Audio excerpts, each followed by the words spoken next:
Making so much money, pulling up in a Range Rover, quality intact, self-made, got them high motors, get the full meal, you ain't leaving with no leftover, self-made is where it's at, and that's a fact, our impact will be felt, paid in full, everybody's stacked, change the game of our ways, you would think we abstract, form my own opinion, do you think we point it on the act, call a spade, game winner, minutes ball game, never doubt us, the high quality remains the same, always gotta work, build content, free my frame, try to go the other side, but man, this is self-made.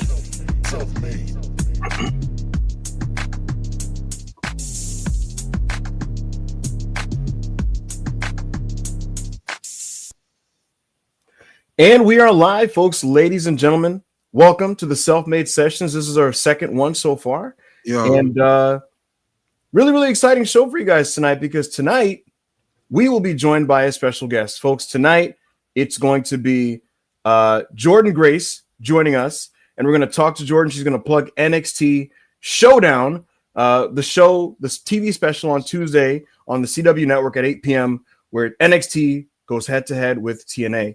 We'll talk to Jordynne about that. We'll catch up with her with pro wrestling. We'll talk the latest with pro wrestling. And once Jordynne's gone, we're going to catch up with the chat and do all kinds of stuff with that. And like I put on the tweet, AO, we may or may not be joined by another guest. So we'll see what happens there, guys. Oh. Yeah. We might be joined by another guest. So we shall see what happens. But folks, make sure to like the video. Make sure to subscribe to Self-Made, the YouTube channel, if you're not subscribed, and send us your super chats, man. I think this is going to be one of those days where your super chat will be really worth it, because if you want to ask Jordynne some questions, you can feel free to do so. So without further ado, Ayo, how you feeling today? I feel great, man. I feel great. Just watched Yudo Ice really just carry Yuya Uemura, aka Sweet Heat, a really good match. When you got it, you got it, and Sweet Heat don't got it. But Yudo is just that much of a ring general that he was able to guide him through it. We're gonna get into that later, though. We will get into that later. Chris O'Brett, how you feeling today, man? I like the hat. I appreciate you. Trans lives forever. Respect all trans people. But yeah, I'm feeling good. I've had a pretty good day. I've been, chilling. And I'm excited for this episode of Self-Made Sessions. But I have a question, Ibu. Mm-hmm. How does one get into the Self-Made Discord? Well, on Twitter, there's a Twitter handle at SelfMadePW. And if you look at the bio of the Twitter handle, there's a link to our Patreon. And for $5, you can get in, and that'll link you right to the Discord if your Patreon is linked to the Discord. And you'll have access to our entire full archive, which is at this point has all kinds of awesome streams where we react to wrestling matches, and our spaces are in there, and so much more. So you get full access to everything that we offer at $5, and if you're at 10 or higher, you can influence the content that we produce. We do match recommendation watch-alongs, to which we watch all the 10 and up recommendations. And if you're $20, you get microphone access. If you're $100, you can pick entire shows for us to watch. That's movies. That's episodes of wrestling TV, that's pay-per-views, so on and so forth. You can do custom lineups, the works. So the Self-Made Discord is a great bargain. And I love the community in there, and I appreciate it in times where we live in crazy times and Twitter isn't maybe the safest or most appealing place to spend all your time in. So I love the Discord for and if nothing else, that aspect of it. Absolutely, man. But again, guys, this is the second ever Self-Made Sessions. We're going to be doing these most Mondays, folks. This is going to be our home where we just give you guys general podcasting content on stream. And like I said, on this second one, folks, we have a special guest, because today, folks, we are joined by the Juggernaut. She's won the Knockouts Championship multiple times. She has made her debut in NXT. She just beat Blake Monroe in a weaponized steel cage match. And this week, she is the special guest referee to a 4-on-4 women's match between Team NXT and Team TNA. Folks, give it up for Jordynne Grace, and let's get some flex emojis in the chat. What's up, guys? What's going on? How you feeling, Jordynne?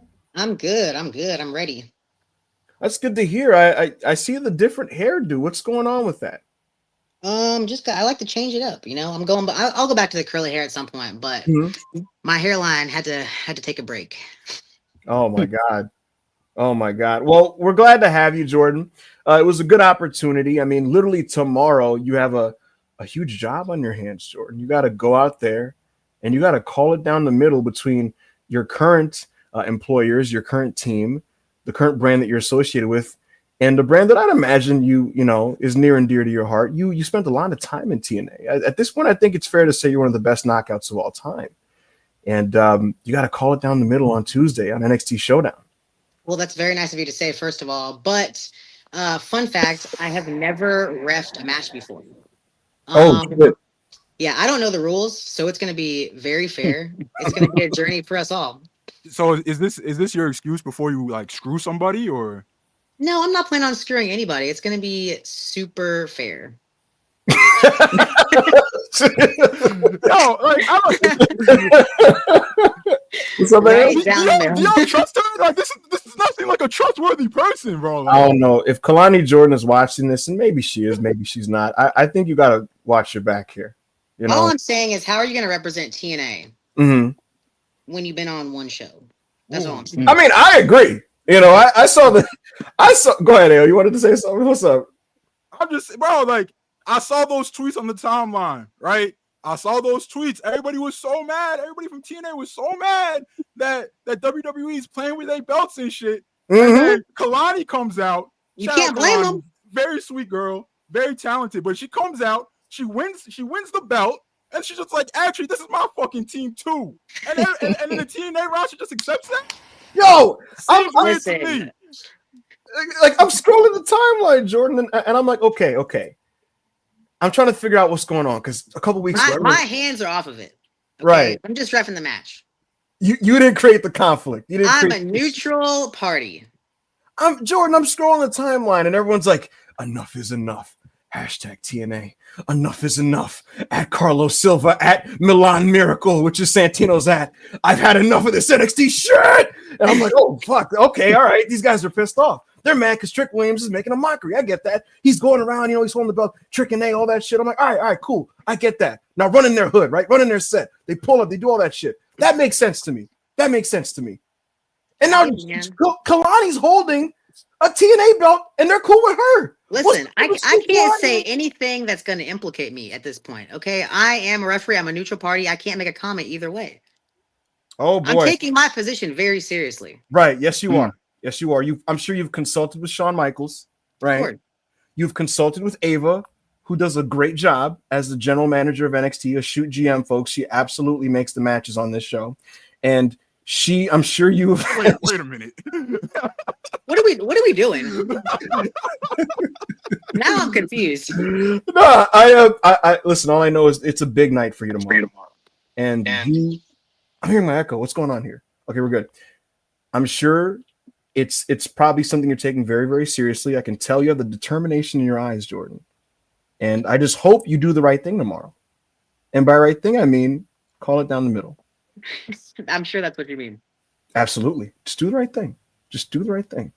But nonetheless, folks, we're joined by Jordynne Grace. We're happy to have her. If you have questions for Jordynne, go ahead and ask, man. Send us a super chat. If you have a question for Jordynne Grace, just send the super chat. Put the question in the super chat. We'll throw it on the screen. We'll ask Jordynne the questions. Hopefully they're good ones and productive and interesting ones. She is here to hang out with the self-made crew, to do her thing, to get ready for NXT Showdown Tuesday. Jordynne, what time is this show? God, why are you asking me that? Hold on, it's on the poster. It's on the fucking screen. I'm like, Allie, I'm like, oh, Jordynne, what's up? And she's like, it's at 8:00, guys. What channel is this on, Jordynne? She's like, USA Network? What do we got? The CW.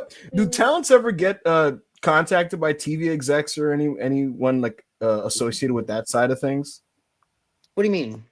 Like, does a CW person or a CW social media person go like, hey, Jordynne Grace, like, whatever the fuck, here are some analytics about how things are going? Not like a social media person, but if we get contacted by them, it's either like something that's good, really good, or bad.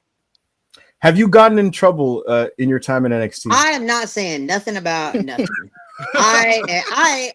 No, I can't do it. I can't do it anymore. I can't be canceled one more time. I can't do it. You know, it's a Shawn Michaels ever been like, hey, Jordan, you know, I love you, you know, but you got to calm down with some of that shit. You know what I mean? Just please fucking. Oh, I've been told that for years. Oh my God. You got to calm down with some of that shit.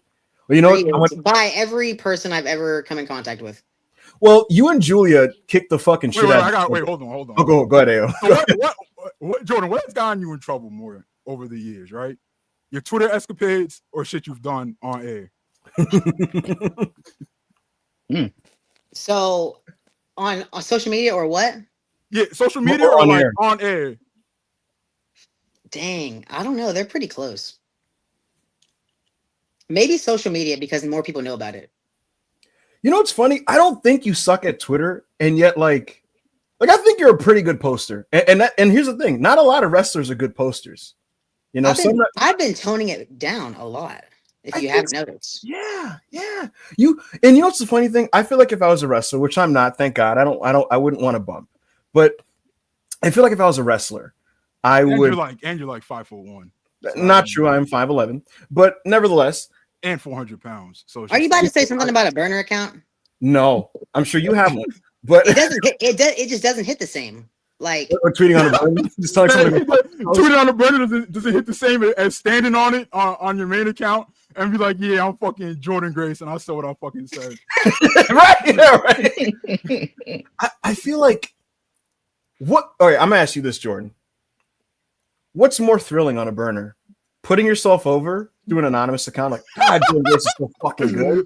Holy shit, did you say? Or replying to like Dickhead735 who replied to you, but now on the burner being like, hey, you should probably like, you know, harm yourself. You know, like the thought of Jordynne like finishing a match and then going backstage and then hopping on the burner, it's like, oh my God, Jordynne Grace fucking did it again, 5 stars. Fuck you, Meltzer. For legal purposes, I can't even say that I have a burner account. So correct. If you hypothetically had one, hypothetically, you know what I mean? Hypothetically, right? What would be more fun? Putting yourself over? Oh, definitely. Or cursing not putting myself over. Just saying whatever you wanted to these people. Because I get hundreds of these crazy messages, tweets every day, and then the one time that I say something, I'm just like, I've had it. Then it's like, oh, why are you replying to these people? You only reply to the negative comments. And I'm just like, dang, I skipped over hundreds of comments. I took everything. And then this one person set me off. And now I got to answer for it. So I just been really trying to not do that. Jordan, you know what I think? I think you should reply to everybody. That's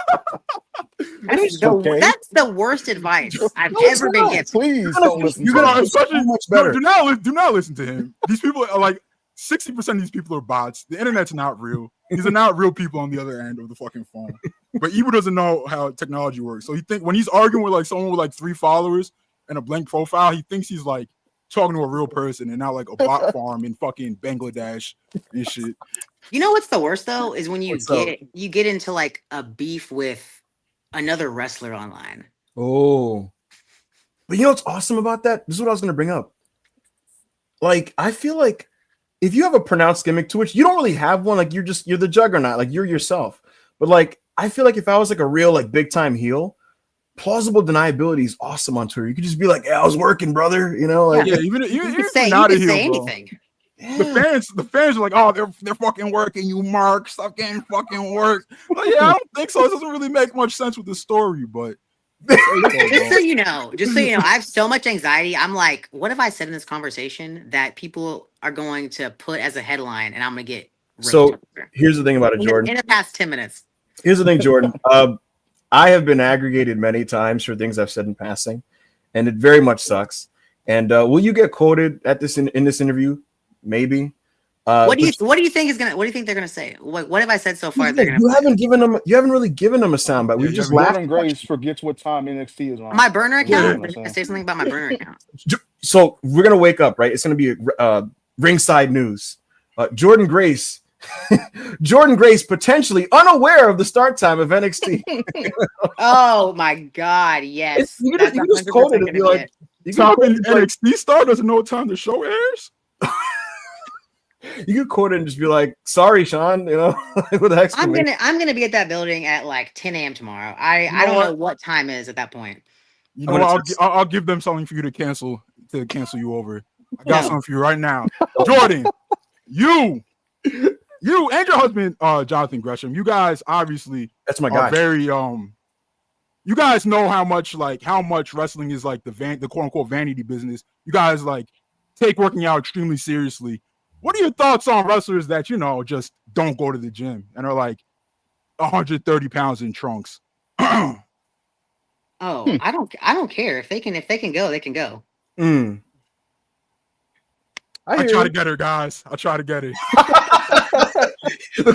Jordynne Gray semicolon. What the fuck out? The only issue I have is if they're gonna do a power move to me and they can't pick me up. Like that's an issue.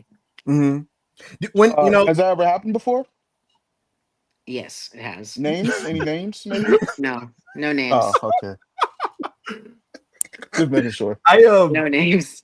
I have friends who work the indies, Jordynne, and the funniest stories I get is when like they'll be like, dude, we're calling this in the back and they wanted to do this thing, and I'll be like, do you know how to do it? Yeah, and then they do it and it's like, you fucking hurt me. Or they call the move the wrong name. so you're getting ready to bump for the wrong thing, you know what I mean? Yeah.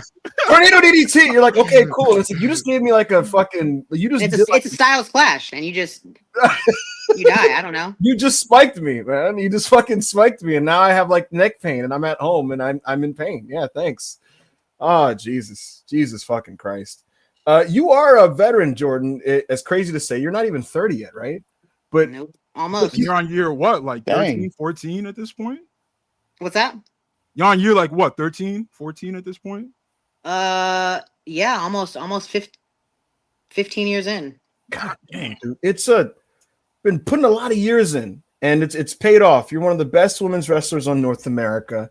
You're a veteran. Literally, I think it was a year ago, you wrestled in Korakuen Hall against Chihiro Hashimoto in a match that I thought was awesome. You know, cage match was like, it's cool. I thought it was awesome. Whatever. I loved that match. Like, it was good. And she killed me, bro. Like, I don't know what else to do. If fans don't like that, I don't know. That was real.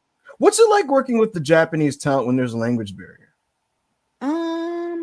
Honestly, it's extremely easy. Like, I don't know why. It's just it's very easy. Wrestling is a universal language. Like, I don't have to speak Japanese. She doesn't have to speak English for us to know what the moves are. See, you guys always say that, but it's just like I watch these sequences between somebody who doesn't know English and doesn't know. Like, you guys are like, oh, a brainbuster is called a brainbuster, and like they call it a brainbuster in Japan. It's the same thing. A lariat is a lariat everywhere, right? But it's just like, but then like you guys are like going for one lariat, somebody ducks it, go for another lariat, it's ducked. Third one hits, and then it's fucking. Yeah, how do y'all do that shit? Cancel, counted. And I'm just like, what the fuck? Like, I don't. It's insane to me. It's insane to me. Also, it's very easy in modern times because we have videos, like, and we can show each other videos. Right. I don't know what they did back in the day. No, but that's a good point AO brought up. I'm seeing all these matches with foreigners working each other, where you're saying, oh, it's wrestling, it's the language of wrestling, and but like. Duck under, kick, duck, elbow, lariat, you know, and then they fucking pose off, and you know what I mean. Fucking double kick up at the same time and shit. Yeah. When you're a wrestler, like most wrestlers, if you're a good wrestler, you know these sequences. Like it's like, you know, people who play chess. There's all kinds of like intricate chess moves that people. Obviously, there's the basic ones, but then if you're a good chess player, there's like different strategies and there's different moves you can make, and like. Chihiro obviously is an amazing wrestler, and she would say things, and I'd be like, okay, yeah, I know exactly what you're talking about. So it's just kind of like that. See, that's what and one thing I've noticed in modern wrestling is like you guys have mastered the waterfall sequence in tags where it's like, all right, now it's the point where we all kind of come in and get our stuff in, and then in and out, and everyone kind of does their thing. Is that what you guys call it, like internally? Because that's what fans call it. What's that? Like when it's a multi-person tag. And then the match breaks down towards the closing stretch. Just like everybody gets their shit in. Yeah, everyone comes in. Some people call it a waterfall, and some people call it a shotgun. Got you. Yeah, see that's something that it feels like everybody can do that in their sleep now. You know, even like the shitty wrestlers. So it's crazy. And the reason why I bring up you being a veteran is because you've wrestled for a long time. You know what you're doing. you wrestled in Japan, you wrestled in all these different countries, and you were in the performance center. And so my question is, I know what the PC does for athletes that are new to the business, right? Like they have to learn everything from scratch. My question for somebody like you who knows what you're doing and you know how to wrestle and you know how to work and you've been on TV, you wrestled on TV and TNA. Is there something that you've gotten out of it in terms of a learning experience coming from your background? So right now I'm actually in Norman Smiley's class. Okay. And it's very funny. I'm married to one of the best technical wrestlers in the world. Yes. But I don't know tech wrestling. Like I'm not, I think it's cool. It's awesome, but I've never been one to do it. And now he just taught me so much stuff that I would have never known if I hadn't have ever gone to the PC. Wow. That's crazy. Even if I'm probably never going to use it in a match, like at least I know and have it in the back of my pocket. That's good. I mean, it's good to know, like you might be in a situation where you got to just figure some shit out for a couple minutes. Yeah. Speaking of veterans, go ahead, Chris. Yeah. Speaking of veterans, not maybe in the PC, but just veterans in general. How do you feel about? You're still 29, so you're still young, but you've been in the business for a good while. How do you feel about veterans who maybe come up to you and saying what you could do better or what you could do different to, maybe get more over or get something more out of a match? Has there ever been like a time where a veteran was just like, you just knew they were just full of shit and they weren't, really had your best interest?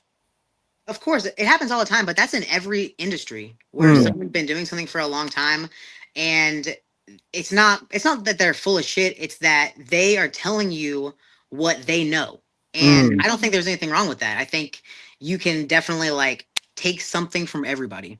Okay, is NXT's environment one where there's a comfort in being able to hear an opinion, maybe give your perspective on why you do something your way, and then there's kind of a give and take conversation there? I think that there is like the WWE way. Yeah. And then there's other ways. And I think that once you go to WWE, you better well learn to do the WWE way. Mm-hmm.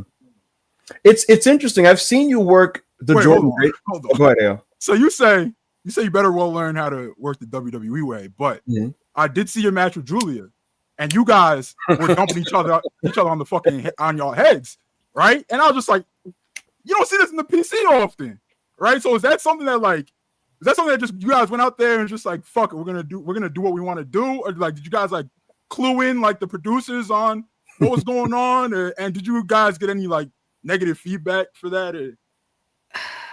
I mean, I thought it was a great match. It was a very like Japanese style match. Yeah. I think that the producer obviously knew everything that was going to happen.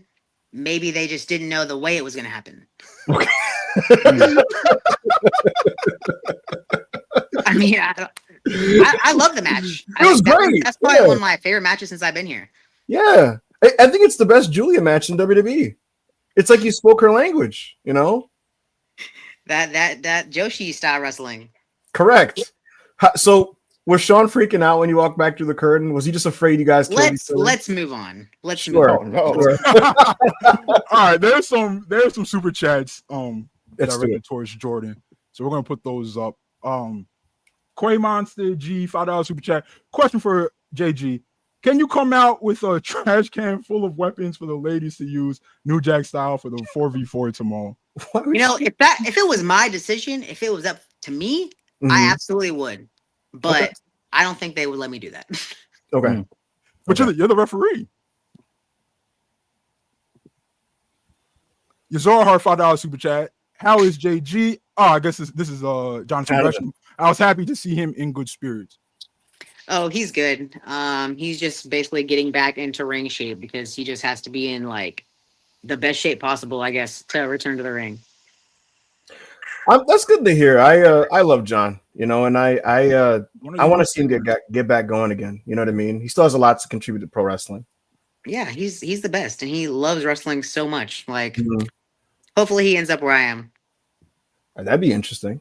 That'd be very interesting. So shout out to Jonathan Gresham. If you're watching this, or if you hear this, or if someone tells you about this, brother, we love you. We appreciate you. We're glad that you're healthy and you're getting back on track. well, I think it was a stroke, right? That shit is no joke. So shout out to Jonathan. We're glad everything's going well for him. Train, don't hurt yourself, and get back in the ring, brother. He'll be happy to hear that. Mm-hmm. Margie loves $2 super chat. JG, hi. What has been your favorite match in WWE? So we just talked about the. I think we just match. said it. Yeah, I really like that match. I really like my match with all my pay-per-view matches. I really liked actually. Yeah, they're all been good. Yeah, the one with Blake at Heatwave. The one with Stephanie. That was really good.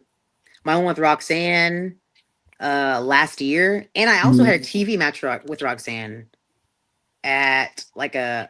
I was there for that. It was New York. Yeah. I really like that match. Yeah, I've had a lot of like good matches.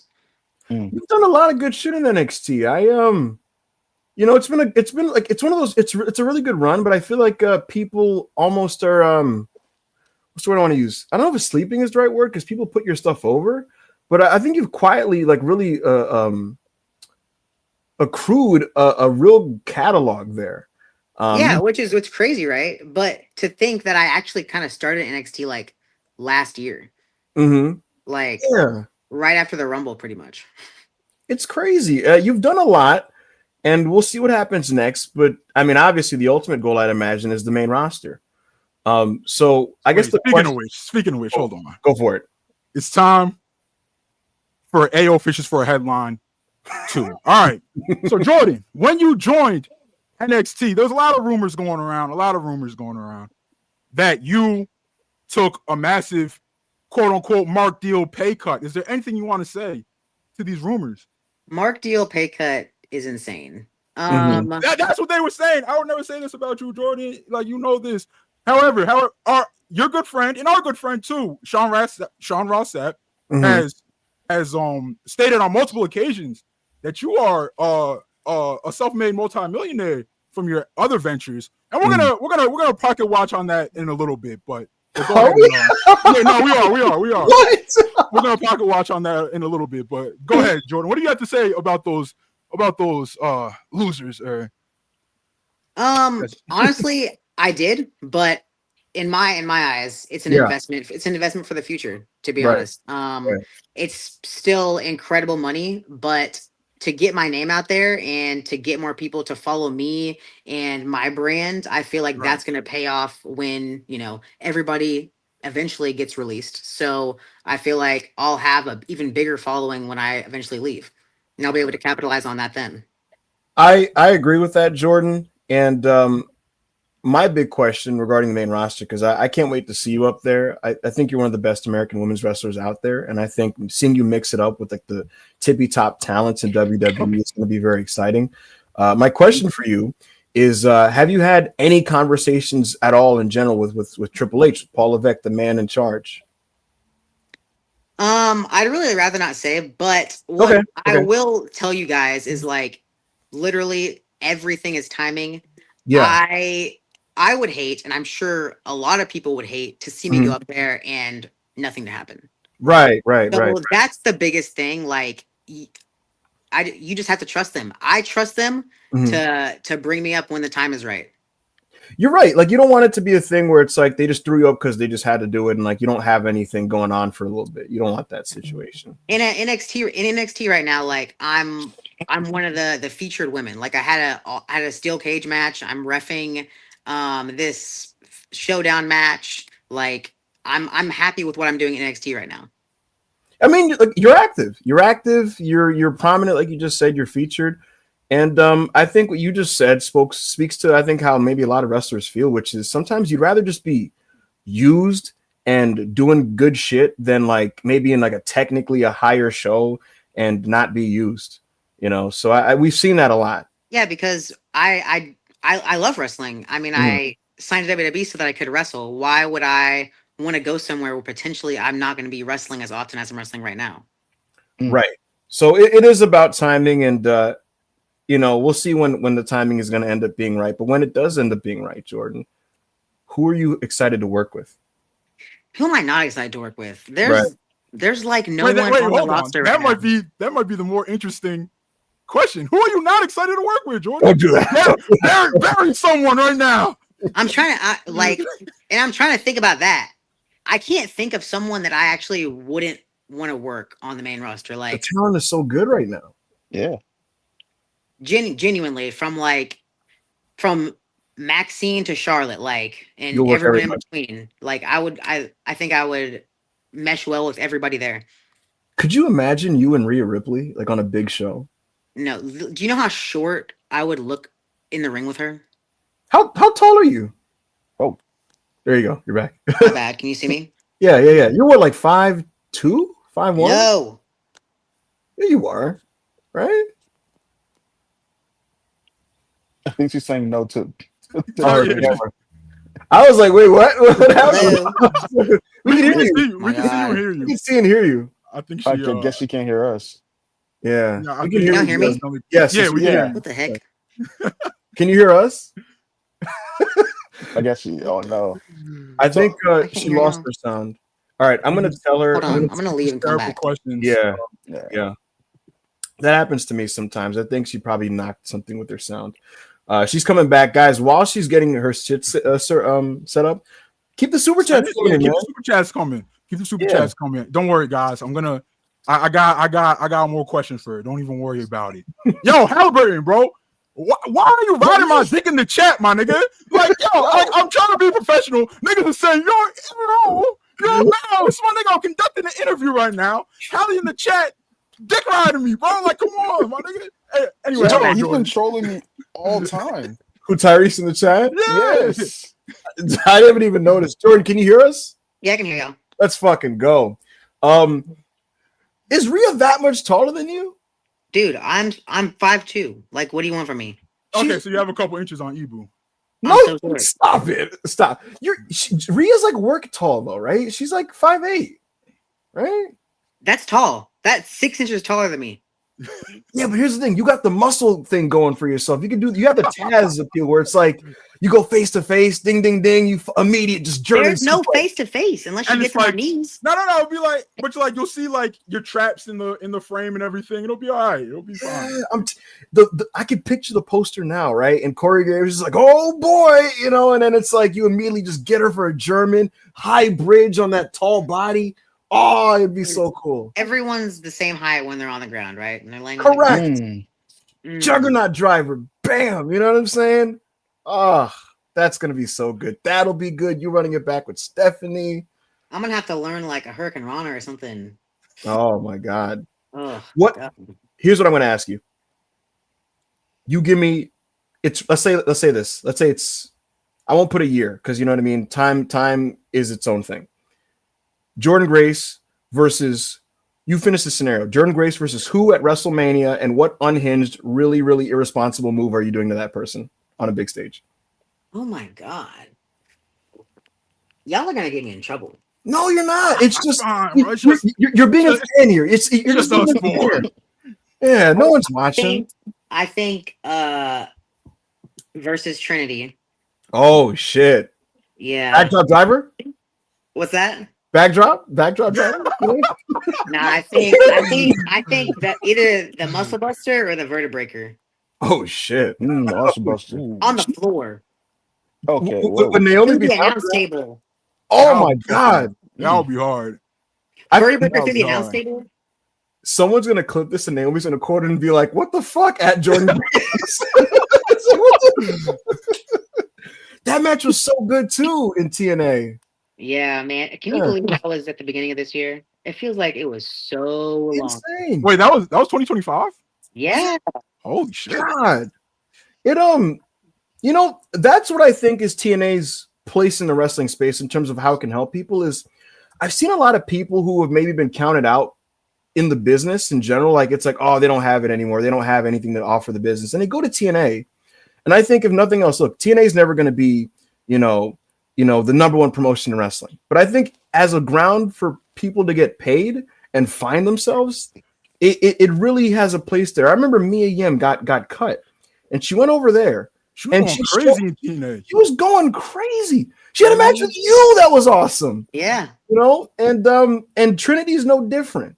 So I'd like you right now, Jordynne, to speak to what you think about the state of TNA right now, its place in the wrestling scheme, and the partnership that they have with the NXT.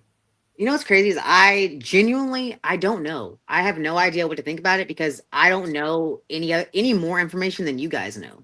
Okay. So Right. like I just know surface level stuff.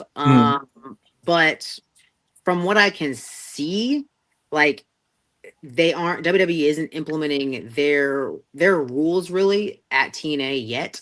So there's more freedom at TNA to, I guess, like you just said, find yourself. And I think Right. that's like a big part of, if people get released, they can go to TNA and it kind of reignites their love for wrestling. Right. And that's important. We Wait, seen a correct me if I'm wrong, but you were the first ever TNA wrestler to appear on WWE television. Well, people say Mickey James was, but I think that not ever appearing on WWE programming before. Yeah, I think so. And that was Rumble 2024. Yeah. So how long before the Rumble did you know that like this was like a possibility that you might be? 1 week. Oh shit! Wow. So this moved fast. Yeah. I remember that Sunday, Scott called me, and then it was that following Sunday that it happened. That's crazy. It's fucking crazy. And you owned it out there. You've never done a Rumble before, but you just went for it. I mean, I was representing TNA, dude. Like there was TNA chance. I felt like it could. Even then, I felt like that could lead to something more. So I felt like that pressure. That's what it is in this business. You're in a big stage. You got to wrestle like your life depends on it. You know. So when you went back to the TNA locker room, was everybody looking at you like different? Like were they like, oh, like Jordynne's like not big like, time now? Yeah.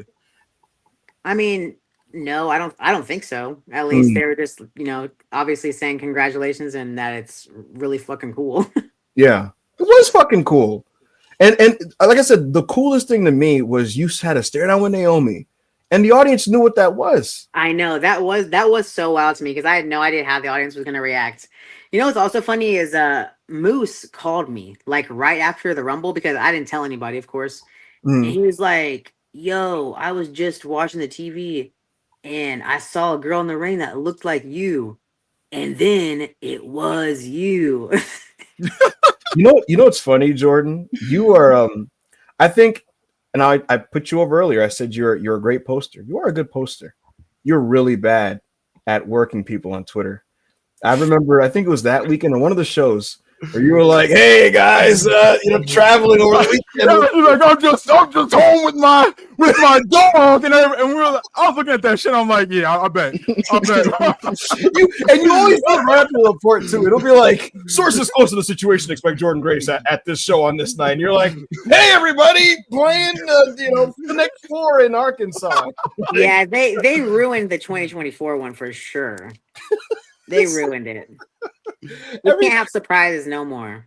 Now, you know what I realized? When a wrestler tweets that they're at a spot, I'm like, okay, so you're like showing up on a show. Like now that's every wrestler's thing. It's they're like, "Hey, on vacation," and they're like posed up somewhere. I'm like, okay, that's like something you posted that was on your camera roll from like a month ago.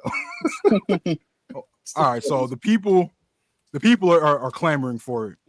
They really want me to get back to the pocket watching. All right, so Jordynne, when you realized you were making a ridiculous amount of money from your outside of wrestling ventures, what was the most irresponsible thing that you ever bought?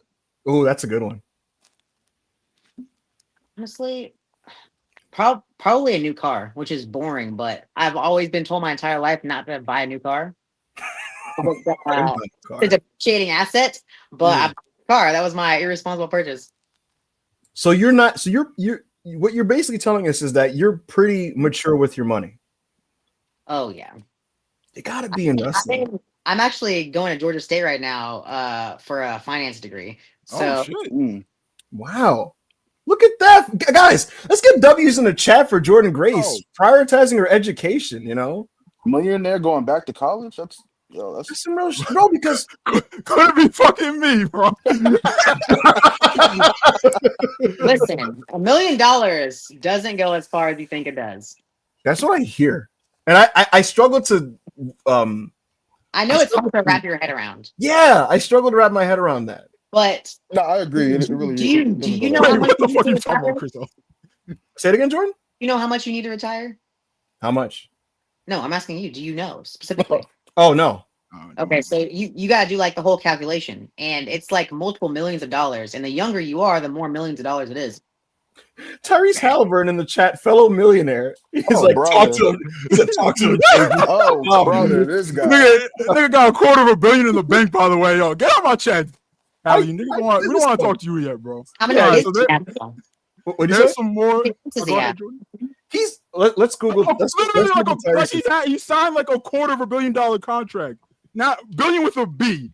So I Bro. don't even want to, and that's not even like endorsements and everything. Taxes you're paying on $1 billion. Oh, poor Tyrese Haliburton's only gonna come home with like $130 million. Like, I don't want. All right, Jordan. He probably got like 8 kids. No, I'm just kidding. No, he doesn't. Jordan, Tyrese's net worth. He signed a maximum contract extension with the Pacers in 2023, which will pay him over $200 million. And this guy was on air with us, and I was like, "Let me get some money, Tyrese. Just slip it, slip me a little bit." He's like, "I don't got it." What are you talking about? You know, God damn it. That's what you gotta say when you're rich, dude. I don't got it. You never got it. Do People you have like me, Jordan, and Tyrese, when we have millions in the bank, we Hold just on, wanna sorry. level up our portfolio.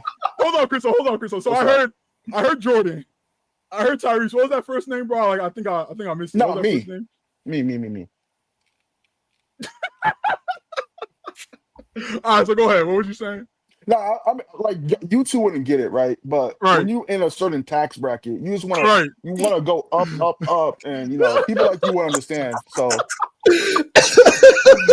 just feel what they're talking about. You know what's also funny is he might not have been lying, because once you get that much money, you put it in an account that you can only access if you do a bunch of things that you really don't want to do. right? Bro, It's hard to get that money out. He joined our Discord, Jordan, which is $5, and he acted like he was like fucking like making an investment. All right, fuck, man, $5 here you go. What are you talking about, dude? My question for you, Jordan, do you have any like IRL friends from pre-wrestling that like kind of do that with you? Or like, oh, so you're like famous and rich now, and what's going on? Like, do you like, how does that go?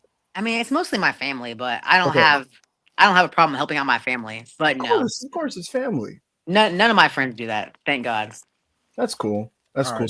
right, so let's get into some of these super chats. Let's do it. Robert Collar, $2 super chat. Ibu, please tell Jordan your favorite Gresham match.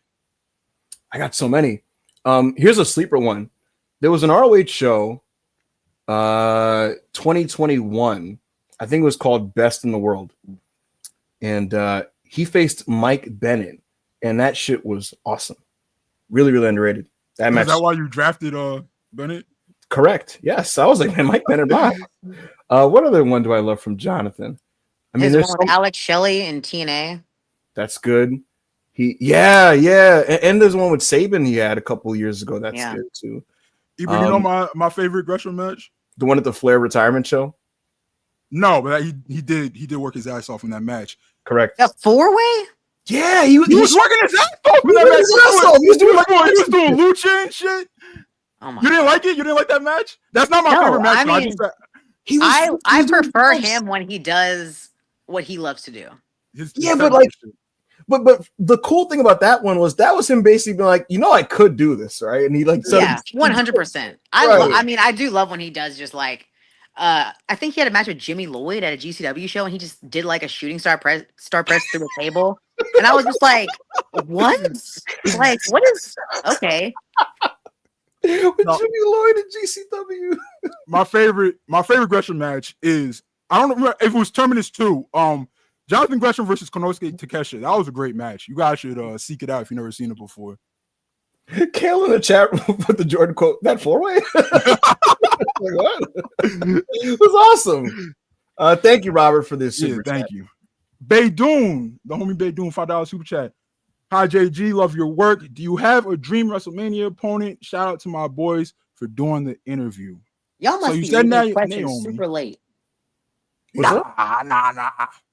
Oh, Man, well, you know, we get into him when we get to him. All right, so she said it was Naomi, but we appreciate the super chat, babe. shout out to Naomi. Thanks for the money. Congratulations. Yeah, shout out to Naomi and Congratulations baby. on the incoming baby. Absolute queen. Mike M, $7 Canadian. In your opinion, who would you call the most underappreciated wrestler in the business? I feel like you're gonna say your husband, which is kind of a cop-out answer. So do you have another I one? don't think that's a cop-out answer at all. I think he is the most one of the most underappreciated, because I know how much he loves wrestling and how much he devotes to wrestling. Right. Yeah. Do you remember, Jordan, when I interviewed him? Yeah. And he's so fucking passionate. Like, yeah. When I kind of made it clear that I understood like his influences, like he lit up and he was like, "Yeah, man, and Yahweh and fucking da da da." And he's got so He'll talk to anybody about this stuff for days, like hours. And you're just ready to like, can we go home now? I'm just like, yeah, babe, I know you love tech wrestling. Yep. Jonathan Gresham at an Arby's telling a guy about like El Hijo del Santo. And we were like, yeah, let's And he will. He knows like all these like obscure wrestlers, like, oh, like, does he ever throw that at you? And you're like, dude, I want to just like get a coffee, you know? all the time. Like, it's crazy. He's always like, well, go ahead. No, go ahead. I'm sorry. I didn't mean to cut you off. Go ahead. He's always like, I'm always like, oh, babe, what do you think about this? And he's like, well, what story are you telling? And I'm like, we're not telling a story in this match. We're just doing a match. He's like, oh, well, I don't know then. Get back to me when you guys are telling a fucking story. That's awesome because like you're like an action wrestler, you know what I mean? And he's very much like, I'm working the wrist in the second minute because in the 9th minute he's gonna sell the wrist and I'm gonna attack it with a submission. You know what I mean? You know what? No, he said to me during an argument once. He's gonna be so mad for saying this, but he said, "You could never wrestle the way that I wrestle, but I could wrestle the way that you wrestle pretty fucking well." And I was like, "All right, all right." You're not wrong, but why would you say that when we're talking about the dishes? Like, yo, I want to see him work a Jordynne Grace match. Let's get him suplexing people on. So Jordynne came home. She was like, "Why is there like 5 dishes in the sink?" And he was like, you know, I could do a fucking muscle buster, right? Like, you're not so special. I mean, dead ass. That's what it was. That's awesome. That's fucking great. You know? That's fucking great. Besides him, though, and I'm going to slightly morph this question, because I saw a lot of fucking people on screen in the CW network from the TNA roster. It was like 90 of them. It felt like 90. Not all of them, obviously, are going to get in these matches on Tuesday. You know, Ali's getting a spotlight, which is great for Ali. You know, Mike Santana's leading the charge on the men's side. Kalani's leading the charge on the women's side. Who are some underappreciated TNA talents that you think could maybe have a lot to show the different WWE audience if they're given the opportunity during this kind of partnership that these companies are doing? I thought it was kind of interesting that they didn't pick like TNA originals like Rosemary. I think that she's kind of like, she embodies what TNA is, and she would bring something different to that kind of match. I really miss when Jessica Havoc was there, because she was just like such a different wrestler. I'm trying to think like the knockouts that are there right now. Someone says Danny Luna. Now we got 2 shouts to Danny Luna. That'd be good. Okay. That's Danny Luna. But like I feel like there's a bunch of newer wrestlers that just got signed. Like female wrestler just got signed at TNA. Didn't 2 UK girls just get signed? I believe so. Myla Grace. Isn't Zaya Brookside one of them? Or she's been there at least for a year now? She's been there for a minute. Okay. And Zia Lee. Yeah. Now going by God, this is bad. I don't remember her current TNA name, but she's in TNA and she's doing a good job. So yeah, like those are there any men's names maybe that come to mind as just guys that would kind of show out if they got like the ball? I think Kaz would. Like Well, I think I think he's incredible. Like I love Kaz as a heel. Like his character work is incredible. I think Eric Young he just pulls out insane stuff all the time. What a vet. Yeah. Wait, Shout out. Kaz not on Team TNA? No, he No, is. he He is. is. But like, Oh, he hasn't okay. really like had any spotlighted matches yet so Yeah. far in this angle. Mm. Yeah. Bro, I need to like if they want me to watch this thing, like I need Kaz getting the singles. I need Double E getting the singles. Yo, speaking of which, What's up? Uncle Frankie, unblock me on Twitter, bro. What the fuck did I?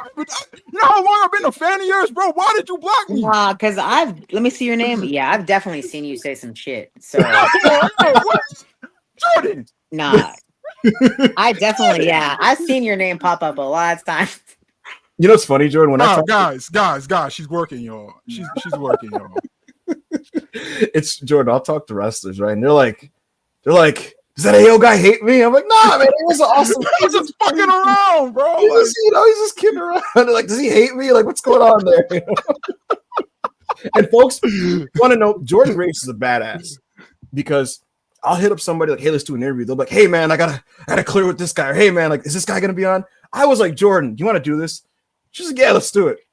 Just 5 minutes into this interview, I realized that I'm probably gonna get in trouble for this. Nah, So, it's all good. Nah, and you y'all know what? don't know. Y'all don't know. But it is what it is. It is what it is. And here's the thing, though, Jordan. You know what? I gotta work on my media anyways, so it is Right.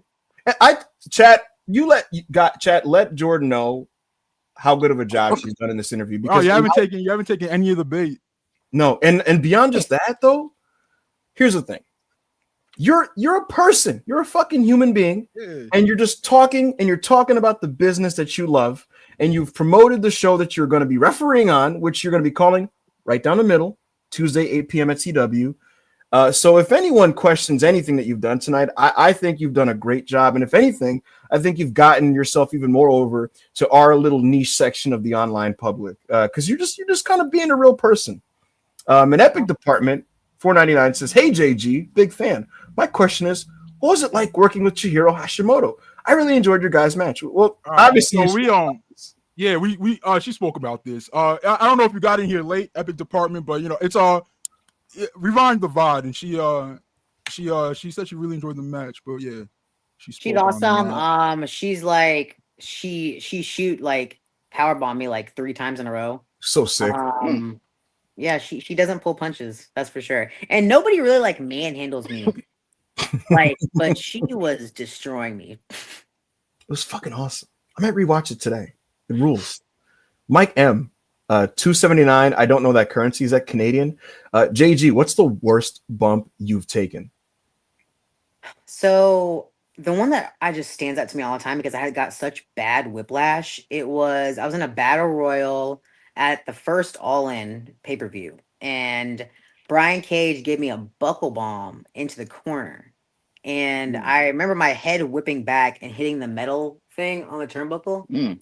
And so I got like whiplash so bad from that. That's the worst thing I've ever taken, probably. In general, are buckle bombs like ass to take? That was the first one I've ever taken. I don't remember taking another one since then. Okay. So they don't like just looking. They don't look like they hurt too much. I see one and I'm like, why not just give them a regular power bomb? But you never know. It depends on who's doing it. Like It depends on how tall they are. It depends on where in position to the turnbuckle they throw you. Like there's just so many variables to what kind of bump that could be for you. Mm-hmm. It's fucking insane. Like if they throw you directly at the turnbuckle versus at the like a high angle of the turnbuckle, and then you just like land on it. Yeah, and they can't see, bro. So what if they just miss and you're cooked? Like, oh, that's right. They're just like looking at your fucking like belly button and shit. They're just like praying that you land right. Jesus, that is kind of crazy. You're both praying at this point because you're both looking away from where you're gonna land. Yeah. Jeez. Fon Leezy, $10 super chat. Hey JG, you're awesome. Thanks for supporting the boys and self-made. Any AEW wrestlers you would like to wrestle that you haven't ever faced off in any promotion in the past? I'm trying to think who I haven't wrestled. I've wrestled a lot of the girls at AEW already, to be honest. One I haven't wrestled since I was actually maybe 16 years old is Athena. Oh, she's so good. That match is on YouTube if you want to see like the worst match I've ever had. A fan cam of it. Did she just beat the crap out of you? Yeah, I was horrible, and she Right. just was like, she's Athena, so yeah, that happened. Just sell for me, kid. I got you. Just fucking whacking the shit out of Beating the shit out of you. Another one. What a vet, just takes these girls. If you don't know what you're doing, don't worry. I'll just sell. Just sell. Yeah, I'll just sell. If you don't know how to sell, don't worry. I'll make you sell. I deserve it. I remember I got out there and I forgot the entire match as soon as the bell rang. Woo! Like, ooh. In WWE, if you forget a wait, hold on. In WWE, if you forget a spot, like, does the ref like have your back there? Do they kind of help you with that? If they know it. Oh, okay. That's still one of those wrestling things that I actually just don't know. I was just curious, like, if you're lost, like, what happens? Yeah, if they know it, they can definitely say it, and they hang around. Okay. For, like, everything. I get the feeling they're great with that type of thing, like checking on people and the refs at WWE are like incredible. Yeah, like, that's the tip top of where the referees go. They're awesome. That's what I hear. The talent, like, they'll tell me, like, dude, man, they have our back when it comes to that type of shit. They were trying to give me some tips today, and I was like, I'm not gonna remember any of this. This is what. I'm glad you pointed out to us that you've never reffed, because now I'm going to be watching extra close to, like, just how you move in there, because there's a way to move as a ref. You know what I mean? Yep, I know. My back's going to be the hard cam the entire time. I'm going to forget. And, like, it's a multi-person tag too. So, like, what if, like, someone's going for something, you have to get out their way. You know what I mean? I don't know what's going to happen. Like I said, we're going to go on a journey together. I'm excited. Gonad Death 2, $5. Ain't no way they got JG on Self-Made. Salute. JG's been one of the best women in WWE this year for show. That's nice. I agree with it. I think you've had a great year, Jordynne. Kale of Kale, $20 Mexican. Hello, Jordynne Grace of NXT. Thoughts on Io Sky? I'm same as everybody else's thoughts. One of the best female wrestlers in the world. I'm probably one of the best overall wrestlers, period. She's amazing. I would love to have a match with her. And I'll tell you what, I think she'll be down to take some sick bumps too. Yeah, I think so. You'll walk through the curtain. Yeah, I thought that was a badass match. Keep it safe, but that's what we do. Yeah, she's intense, man. She's intense. Don't tell him I said you this, but you can do that anytime you want with her. T Swift's private jet, $2 super chat. Hey, Chris Brad, what's your favorite Gresh match? Probably Takeshita. I watched that match with AO in Discord when it happened, like when we were watching wrestling all the time. So probably the Takeshita match because he was doing a lot of lucha libre. It's a good match. Have y'all ever seen the match with me and John at PWG? No. Yes. No. How did that go? Man. I mean, he's incredible. So he just ate me alive. I don't know. He carried me through like a good match. I don't know how he did it. When was that? This was what was it? That tournament. I think it was last year. Out of Los Angeles? Yeah. I think it was 2024. So that match is probably awesome then. I mean, it was really good, but through no part of mine. Like, really? I was gassed. Like, he was making me do stuff, and I was like, dude, I told him before the match, I was like, man, I'm gonna be blown up. And he's like, it's okay, just keep going, just keep moving. And I'm like, okay. And he was moving me wherever I needed to be. When you work with someone that like you're close to, like, do you like work hard? Like, do you work stiffer, or are you like more worried about like maybe like potatoing them or like hurting them or anything like that? No, I think we both worked the same. Got you. Maybe a little harder than normal. No, I'm just kidding. Just laying it in, Chris, you want to take this one?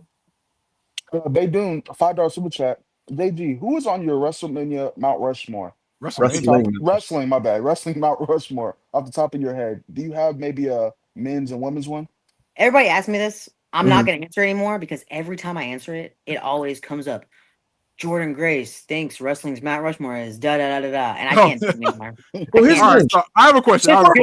Just Google it. If you could name one person who made you go like, I believe that I could be a professional wrestler because I'm watching this person do it. Man, honestly, like there's no one growing up that I really related to. I just Mm. wanted to be I just wanted to be them. I wanted to be cool like them. Right. The first thing that I really ever saw as a wrestling fan as a kid that and it's so funny that I went down a completely different path was when Evan Bourne, who used to be my favorite wrestler, did a shooting star press and Randy Orton caught him in an RKO. I remember just being like, I don't know, like 11 or 12 years old, and just standing up straight on the couch, like, oh my God. Like, because Amazing. as a kid, he's my favorite. So I thought he was going to actually win the match for whatever reason. But like, but like, that was insane to me. And I wanted that to be my finishing move. So it was just like, it's just funny how we just went down a completely different path. I saw Shout out that. Uncle I saw that Sardell. clip of Gresh trying to teach you flips. It didn't go great. It didn't go great, but it looked like you were getting it towards the end. Will we ever see flippy Jordynne Grace? I don't know, man. I mean, they got a nice soft ring here, so never say never. I was gonna say, you know, what's the beauty of watching wrestling as a kid is like the naivety of just assuming like your favorite mid carder will just like beat a top guy. Yeah, looking back on that, It's like, why that would was more be insane. Randy? Like, Back when you believed, bro. Back then when you believed like your favorite mid carder like had a chance. Like, I don't know, man. It was a good feeling though. Like we had hope. yeah. And now you know the business will work, and you can like predict every match result like on any wrestling show. You're I like, just was like, I hope they're allowed to get some good offense in. I don't know. Yeah. It's beautiful. We got any other super chats? Yes, we do. Corey David, $2 super chat. JG, any possibility you can get HBK on self-made? Put us over. Yeah, zero chance, bro. Wow. Zero chance. I fuck with HBK, bro. I always say he's better than Brett, but he blocked me, son. Sean, I never did anything to you, son. It's like, unblock me, bro. What the fuck? I bet so many people have him blocked. No, not really. Like, workers, no, more workers love me than have me blocked. But you know, HBK and Kaz are just two that hurt my feelings, bro. Like I loved y'all, man, and y'all did me like that. It's fucked up. I want this out now. NXT, any NXT officials watching this, Shawn Michaels, we appreciate you guys. We hear you guys are doing a great job. Shawn Michaels, you are a legend in this business, and we thank you guys for letting us, you know, do what we're doing here. And Jordynne, I know we've taken a lot of your time, more than I expected to, and I do. Yeah, me too, to be honest. But yeah. Okay. I thought y'all were gonna bring a special guest on. We are. So we are. So we're gonna run through these super chats, and we're gonna let you go. Oh, I thought that we were gonna be on together. Oh shit! Oh, it's not gonna happen no more. I don't know. that's our other guest. Special guest, you're getting called out. Oh shit, he's getting called out. Wow, that's interesting. Tell him it's okay. I already know. Mike M, $7 Canadian. If you could choose a celeb to work with in the ring, who would you pick? Hugh Jackman. I don't know why that name just got to my head first. The Juggernaut versus the Wolverine. There you go. There you go. Hush, $2 super chat. Any crazy PC stories you can share? Let me think. I'm trying to think of something tame. No. Nope. nothing, unfortunately. Nothing wholesome. You know, nothing. That's good to know. Well, Jordynne, right, you've been just an absolute pleasure to talk to. I won't call this an interview because I am not a journalist. We are just guys with microphones, and you chose to hang out with us and talk some pro wrestling. So we absolutely appreciate you for your time. I thought you did a great job, and you had some great insights. And I just appreciate you coming on. So is there anything you'd like to tell this audience before we kind of move on? Watch Showdown tomorrow. It's going to be awesome. I actually predicted that this was going to happen. If you go back and look last year, I said that I think this is going to happen one day, and I hope it's going to happen, and it finally is. So we'll see what's up tomorrow. Absolutely, folks. That's 8 p.m. on the CW network. NXT Showdown, NXT versus TNA, 2 Survivor Series style 4-on-4 elimination matches, winner take all, Dark State versus the Hardy Boys, NXT Tag Championships versus the TNA Tag Championships, and for the NXT North American Championship, Mustafa Ali coming back to NXT to take on Ethan Page. So a 4-match lineup. Special guest referee Jordynne Grace will be refereeing the women's match, and special guest Joe Henry will be refereeing the men's match. So I'm sure Ava and Santino will be on hand. That'll be tomorrow, Tuesday, 8 p.m. Eastern Standard Time on the CW. Jordynne, we appreciate you. We love you. Jordynne, I specifically thank you so much for being here. Thank you so much, Jordynne. Thank See you you. guys later. Have a good Bye, one. Jordynne. Guys, let's get flex emojis in the chat. Let's get W's in the chat. Shout out to Jordynne, man. Let's get W's in the chat. Let's get flexes, man. That was Shout out awesome. to Jordynne Grace, bro. That was fucking awesome. That was awesome. What a good sport, you know? Yeah. Shout out to all the fucking losers that are just like, why would Jordynne do an interview with those people? Guys, I don't know what to tell you, man. Dang, man. The industry fucking loves us, bro. It is what it is. It's the motion, man. It's what it is. It's what we do.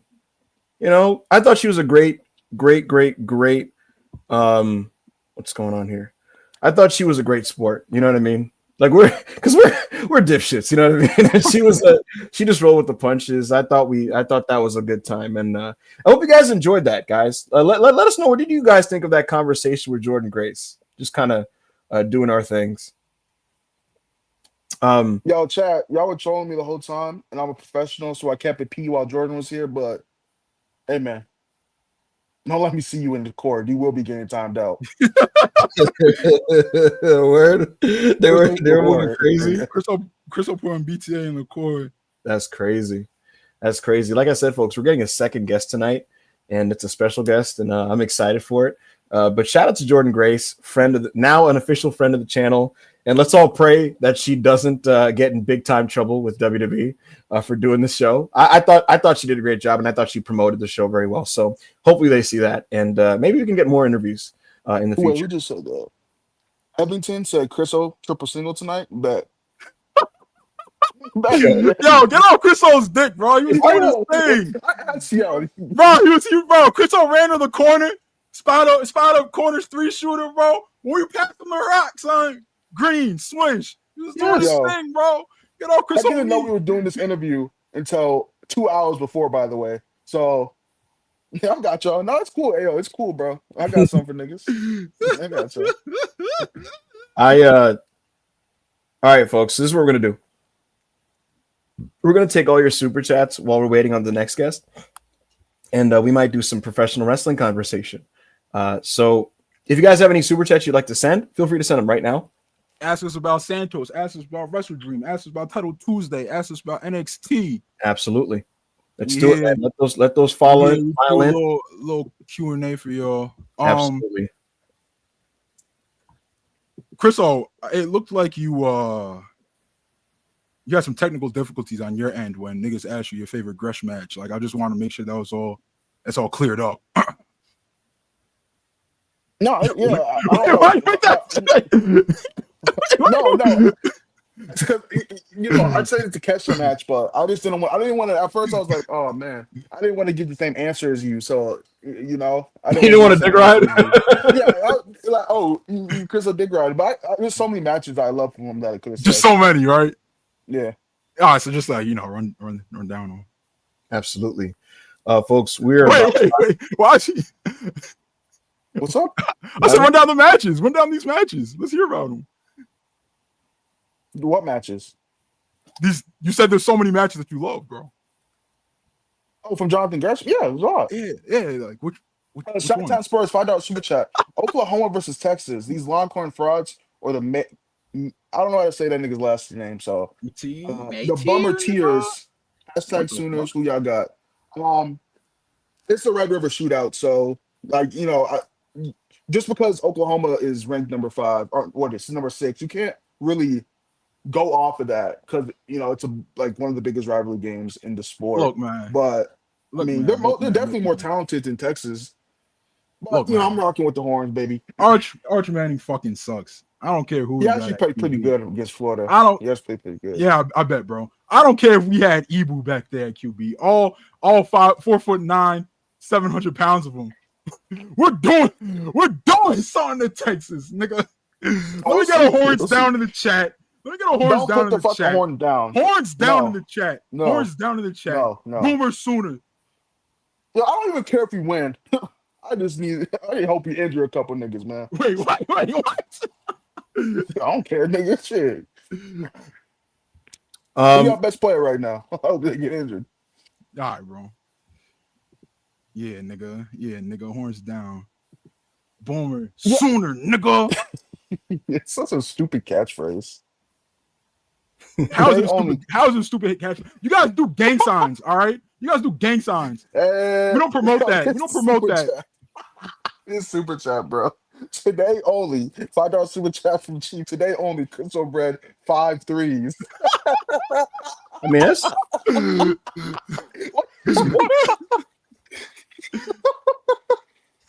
So I'm crying. Listen, man. I thought he did his thing. R. Curtis 777 $4.99. The crystal shooters got me out to paint in the court. Tuck your chains. Yo, you know what the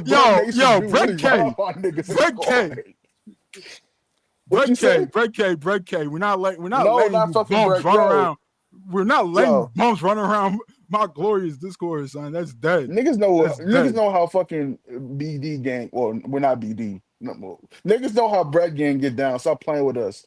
Last nigga who played with us got ran down on. Fuck the soldiers. All right, bro. Pussies. Slim Reaper 35 $5 super chat. We need some dub interviews or guests. The fedification and stuff may make me a little uncomfortable, not gonna lie. Hey, yo, write this injustice. Bro, wait. Hey, yo, pause. I'm gonna do it. I want to cut the promo. All right, go ahead. Cut the promo. Guys, you want AEW guests on here? Bother AEW about it. We will bring on any AEW. Well, maybe not any, but most AEW wrestlers we will bring on here and do our thing, man. Like we'll talk to the wrestlers, man. We'll let them plug their stuff. We won't get them in trouble. But listen to us. We brought Jordynne on because she was down to talk to us. This was not a big meticulous thing. She came by. She promoted her show. We are totally happy to let an AEW wrestler come on and promote their stuff and talk with the guys, whoever that may be, top stars, mid-carders, whoever. So if you would like AEW wrestlers on the show, push AEW and tell AEW, man, fuck with the self-made guys. If it was, like I said it earlier, but if it was as simple as just like giving our friends a StreamYard link and telling them to hop on, we would have a new AEW wrestler on every week, but it's not, bro. We have to go through fucking AEW PR. And then they want like 5 people backstage to fucking watch over her shoulders and shit. And that's not really my vibe, bro. It's not my vibe. So, yeah, bro. You know me. I would love to have him up here and shit. But I don't really feel like jumping through all these hoops, bro. Niggas got too much motion to be jumping through hoops. Yeah, that's the other thing. We're not marks, man. Like, and this is no disrespect to like people that go through the process, but it's one of those things where it's just like, look, man, if they'd like to do it and they're willing to let us do it, then let's do it. But, I'm not about to file like 17, like emails to make that type of thing happen. Also, it's $2. You know what I mean? Yeah, nigga, we're a wrestling platform. We're a media platform. We just, you know what I mean? We do our thing. Ibu, any chance of Hassan Campbell on the pod? Oh, that'd be awesome. Probably not. That nigga will get us canceled, bro. Yeah. He'd be like, yo, the reality of it is, let's talk about these people. I'm like, no, we don't need to talk about any of these types of people. We don't need to talk about any groups, Hassan. Let's not do that. Let's not talk about any group of people. Andran $5 super chat. The unified title isn't booked like the 1B it was proclaimed to be. The matches and Takesha stuff is great, but it feels like something is lacking. Ibu, do you have thoughts on that?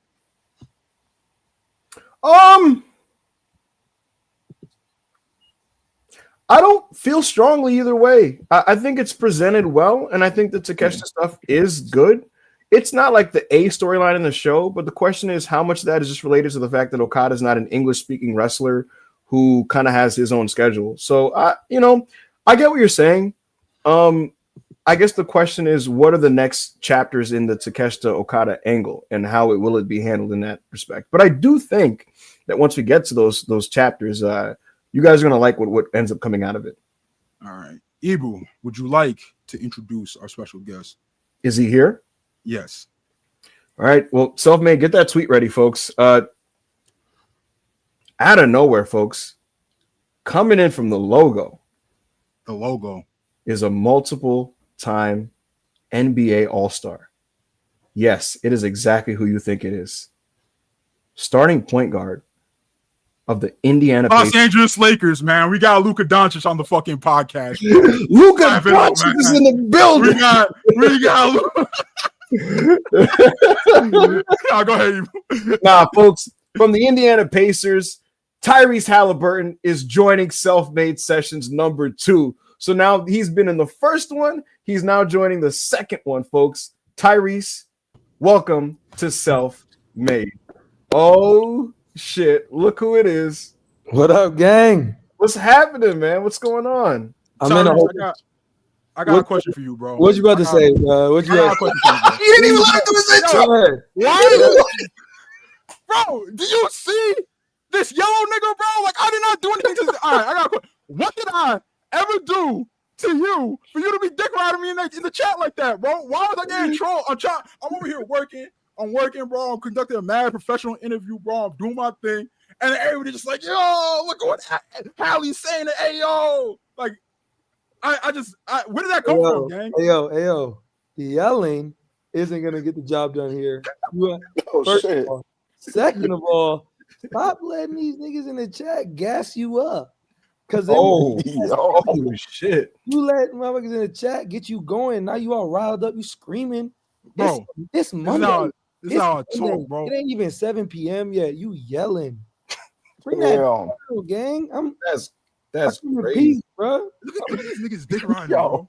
Tyrese says he comes in peace. Are you sure about that, Mr. Haliburton? I'm just wondering, bro, because that didn't seem like the energy that I was seeing in the chat, I'm a bro. troll, bro. I'm trolling. You a troll, right? That's what you told JT. You said you a troll. Wait, hold on. Time out. You said you was trolling and wrestlers get mad at you and you like, I'm a joke. Me? I'm trolling. Tyrese, I'll be doing my thing. I got a non-troll request from you before we continue this. I need you to gas my last tweet. Like, I need you to quote that, brother. You know what I'm saying? Here you go, bro. No, just pop a number. Hey, whoa. What's this picture on the screen? What's going on with the screen right here? Advertisement is crazy. Yeah. Yo, why is K going into business for himself, bro? What's happening? I didn't clear this picture. Okay, What's going on here? Hey, bro, is there a new shirt on the website? You go get that one. Hey, go get whatever one they got on the website right now. Get them all. Let me see if Tyrese made his tweet. Let me see what's going on. Sure, kind of weak. Tyrese, I just tweeted that you appeared on the podcast. I need you to quote that with something, my brother. You know what I'm saying? I can't just hit retweet, bro. I be sitting here thinking too long about my tweets, bro. I gotta retweet it, bro. Whatever you got to do, man. Let's pop a number. You feel me? Let's get this up. Yo, someone 5-star DJ in chat said, "Yo, the red hat scared me." Turn that around, Tyrese. Turn that around, Tyrese. What's on the other side, Tyrese? My logo. All right. I'm just saying, I'm just making sure. What did y'all think it was? I don't know. Hey, man. I don't know. What y'all think it was, man? Hey, man. Indiana. You know what I'm saying? You know what I mean? Oh, y'all are the worst, bro. Indiana. Crazy. Hey, man, y'all be doing your thing out there. Y'all be living different. I don't know what you got going on in Indiana. You know what I mean? You never know. Stop it. Well, we got Tyrese Haliburton in the building, man. How you feeling going into the NBA season? The preseason is underway. We've gotten some hot, exciting preseason action, some high-quality hoops going on right now in the preseason. What you thinking going into the NBA, the landscape this year, man? How you feeling about the Pacers? I'm excited. Obviously, a lot of guys are going to get new opportunities, bro. Obviously, I'm down right now, so I'm here in Minnesota right now. We play the Timberwolves tomorrow, so I'm excited for what the year's going to look like. Obviously, it's different for me. I'm not going to be playing and in control of what goes on the floor, but I feel like just still trying to use my voice, still be around the guys, all those things. So I think it's gonna be a fun year. Like the East is open, the league just in general. Obviously, OKC brought the same team back, and they're poised to do it again. But there's a lot of teams vying for that, and we're part of that. Many teams are part of that, so I look forward to what it's going to look like. Are you planning on traveling with the team to like every away game and everything? Or Yeah, I think most of them. I think as time gets going and I start running and stuff, if it makes more sense for me to stay back and work out at home and not have to travel, then I'll do that. If it's like a 1-game trip, for the most part though, I'm gonna go. Especially early in the year, like right now, preseason. I know you guys are like, ain't no preseason. I'm not watching all that. But I think it's a cool time because all the young guys get to play, so you get to be there and watch like the 2-ways and stuff, get to hoop. So that's always fun for me. Yeah, man, you never know who breaks out and maybe just earns a spot or shows out or that type of thing. Did you see the clip? I saw a clip yesterday or 2 days ago. This motherfucker from San Antonio taking it end to end and just yamming it.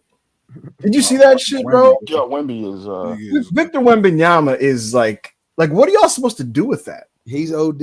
He's nice. I'm excited to see what the year is going to look like. Obviously, had a little scare last year with the blood clot and stuff. So I look forward to, obviously, Lord willing, he's healthy all year, and I look forward to seeing what that's going to be. And I think they're poised to have a really good year there in San Antonio. We play them 2 of the preseason games, so I'll get to see him twice in the preseason, see what it's looking like. But I mean, you can tell he's poised to have an elite year. Bro, I got a question for you, man. When that video went out of this motherfucker, Jason Tatum, dribbling and crossing over and taking jumpers, how mad did you get? And did you text him like, bro, can you relax, bro? No, I wasn't mad at all. I was excited. I was excited for him, bro. I was with him like a couple weeks before that, and he was telling me that he was going to start shooting in a couple weeks. And so to see that video, even I, who knew what was going on, I knew how he's looking. I was even like, damn, like that's fire. I think that gives like him being ahead of me, it gives me something to look at to get ready for. You know what I mean? And I feel like my timeline, and like I'm like, obviously I got hurt 5 weeks after him, something like that, 6 weeks, something like that. So obviously our timelines are a little different, but I'm starting to get to where he was when that video came out, like I'm not too far away. So it's exciting. Hey, Hallie, you know what you need to do, right? What's that? You gotta take that Kobe Bryant trip to Germany, brother. You gotta with the doctors in Germany. They're gonna get you right. You know what that Kobe stuff was? You know what PRP is? Plasma. Oh yeah, no, they draw out plasma and they inject it in the site. I mean, don't quote me here. I'm pretty sure I'm right, but PRP used to not be legal in America. Right. So what they do is they basically, I had it in my elbow a couple of years ago. So they take your blood out and they spin it super fast and then they re-inject it back in, and it's supposed to like, I don't know, bring up the white cell count or something like that. Don't quote me. Y'all can Google it, but it's supposed to be really good for your body to like inject it back. So that's why I used to always have to go over there to get that done. Now they do it in America, so you can just do it here. But when I got my surgery done, they injected stem cells like in my Achilles, like during surgery. They took them out my hip, put them in my Achilles, so it's supposed to speed up the growth. And me and JT both got surgery from the same guy, so I'm assuming he did the same thing. But yeah, I would bet that has something to do with both of us, healing pretty quickly here. That's good to hear, folks. We have 726 live viewers. If you have not liked the video, please like the video. It would make Tyrese very happy, which would make me happy. So please like the video. And if you have any questions for Mr. Haliburton in the brief time that we have him, feel free to ask in these super chats. And while you get those in, I have a question for Mr. Haliburton right now. Tyrese, how are you feeling? Io Sky appears to be one of your favorite WWE wrestlers. I love Io. Big fan.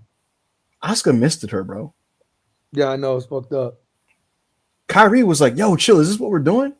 I guess this is what we're doing. And she started beating her ass. I was excited to see they pulled the trigger at the right time. Like, I thought the timing was good. Sometimes things get dragged out or sometimes things happen too soon. Yeah. It was good timing behind it. And I'm excited. It looks like it's going to lead to Io and Rhea versus Asuka and Kyrie, which I think is poised to be a really good match. So, you excited about that one? I'm excited about that. I got to meet Io for the first time at WrestlePalooza, which is really cool. She was really excited for their time. Was like running around doing a bunch of things. Say, yep. I stopped her in the hallway. Can I please get a picture? And she's like, of course. Shit. So that was really cool for me. She's just a big fan, and that like obviously there's like WrestlePalooza. There's a lot going on. The Punk AJ match, Brock, all that stuff. But I thought the Io and Stephanie match was like the match of the night for me, and like I thought the energy in the arena was dope. Stephanie's dad was sitting like down the road for me, so to see him like get emotional with her winning and enjoying that, I thought was really special. It was really cool. Does the wrestling locker room like get kind of like weird about a ball player being around, or are they just kind of cool? Like how are they about that? Nah, I ain't like walking around the locker room. I get there pretty early. I get there whenever they allow me to go. So I hit the guys up at WWE, and I did the pre-show last time, and they were like, "Yo, here's the time for the pre-show." I was like, "Well, what time is everything else? Because I want to get there for that." So I pulled up pretty early just to say what up to everybody. I think now that I've been around so many times that people like know who I am now. So like it's cool when like Punk comes over and talks to me, Cody comes over, Drew, like all those guys come over and make sure they say what up, Seth. All those guys come and say what up, which is really cool. I just got to know all the people there. So list of terrorists, bro. Speaking of Seth, Okay. how you liking the Vision storyline right now? But I'm excited to see where it goes. I think that like we don't need like Roman versus the Vision to like continuously like he's already done the thing, like we've already seen it. But I'm excited to see like for Braun and eventually how that all progresses. But I mean we're ending Raw with a lot of vision. We're getting a lot of vision right now.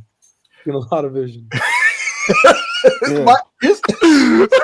I mean, that's good because you love Seth, so I mean that's good. He's like, it must be a lot of vision, bro. Hey, bro, like a lot of vision. Like some people would say, like you kind of look up to Seth, right? Like you kind of like that's a big homie. I mean, I don't really look up to anybody, but yo, you trying to Kyrie him? You trying to the way yo? No. You know when he told Kyrie like, "Yo, LeBron's like your father, right?" He was like when that reporter asked Kyrie Irving, he was like, "So what's it like having LeBron James as a father figure?" He's like, "Yo, I have a dad, bro. Don't do that." Oh man. Yo, fucking Seth Rollins was running up to Hallie in the locker room and shit, putting him in a headlock, nice little noogie and shit. I'm gonna hit that Phoenix splash tonight, kid. Don't even worry about it. Like, yo, I'm a grown man, bro. I make more money than you. What do you think about this, Tyrese? My thing about the Vision, to do some wrestling fan talk here. I just want the Bronx to actually beat main eventers. You know what I mean? Like, it's one thing to mix it up with Rome and CM Punk, but you got to beat some of these dudes. Otherwise, what's the point of seeing them do repeat matches? In boxing and in UFC, if a dude loses to another guy one or two times, you're not drawing money on pay-per-view a third time with him. You know what I'm saying? So Roman Reigns mixing it up with Reed and Braun Breaker, that's great. That's great. That's a great opportunity for those dudes. But like, they got to get some wins too. It can't just be they lose and then they beat him up in the post-match and Roman Reigns takes 3 weeks off and then comes back and does his thing. You feel me? Roman's a beast. Yeah, I understand what you're saying. I mean, trust, I understand 100%. I'm excited to see where we go from here, because obviously Roman can't win every time. Like, right. I mean, like eventually that's what you think. It's got to shift. Eventually, it's got to shift. It's going to shift. Like, you don't know Roman, brother. He said Roman gonna do his own thing. He said, Roman's time, baby. Hey, yo, boss, what am I doing? Yeah, I'm thinking you work the Vision. So what's the finish? What you mean, what's the finish, nigga? Oh, man. I'm gonna ask you this, Tyrese. Outside of the stuff EO has going on, which is very, very widely praised right now, what else in WWE is exciting you at the moment? Javon on SmackDown, bro.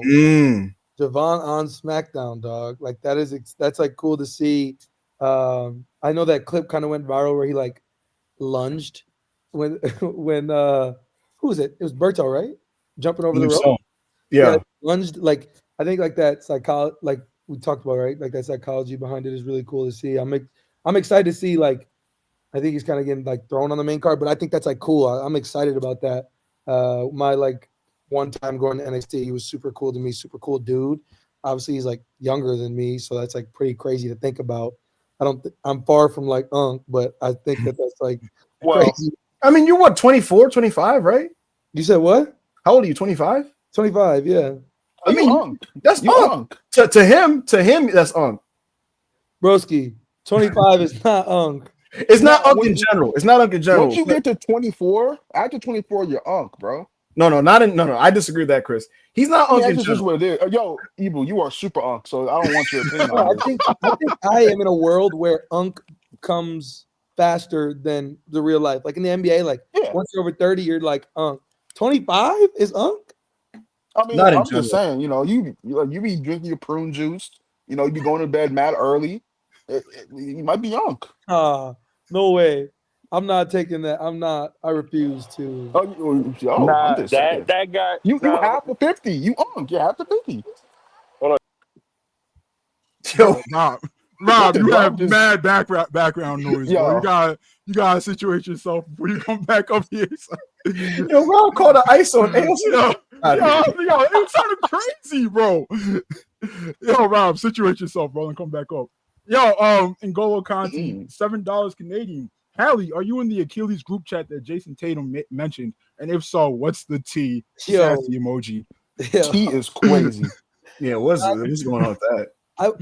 We all check in on each other for sure. Like I think there's constant conversation. DeJounte Murray, who I don't really, I guess, know. I've never really had super deep conversations. Just when we compete, he was like one of the first people to reach out to me and check on me, which is pretty dope. And he like checks on me pretty frequently. He's ahead of me, ahead of Jason. So yeah, I think we talk pretty frequently.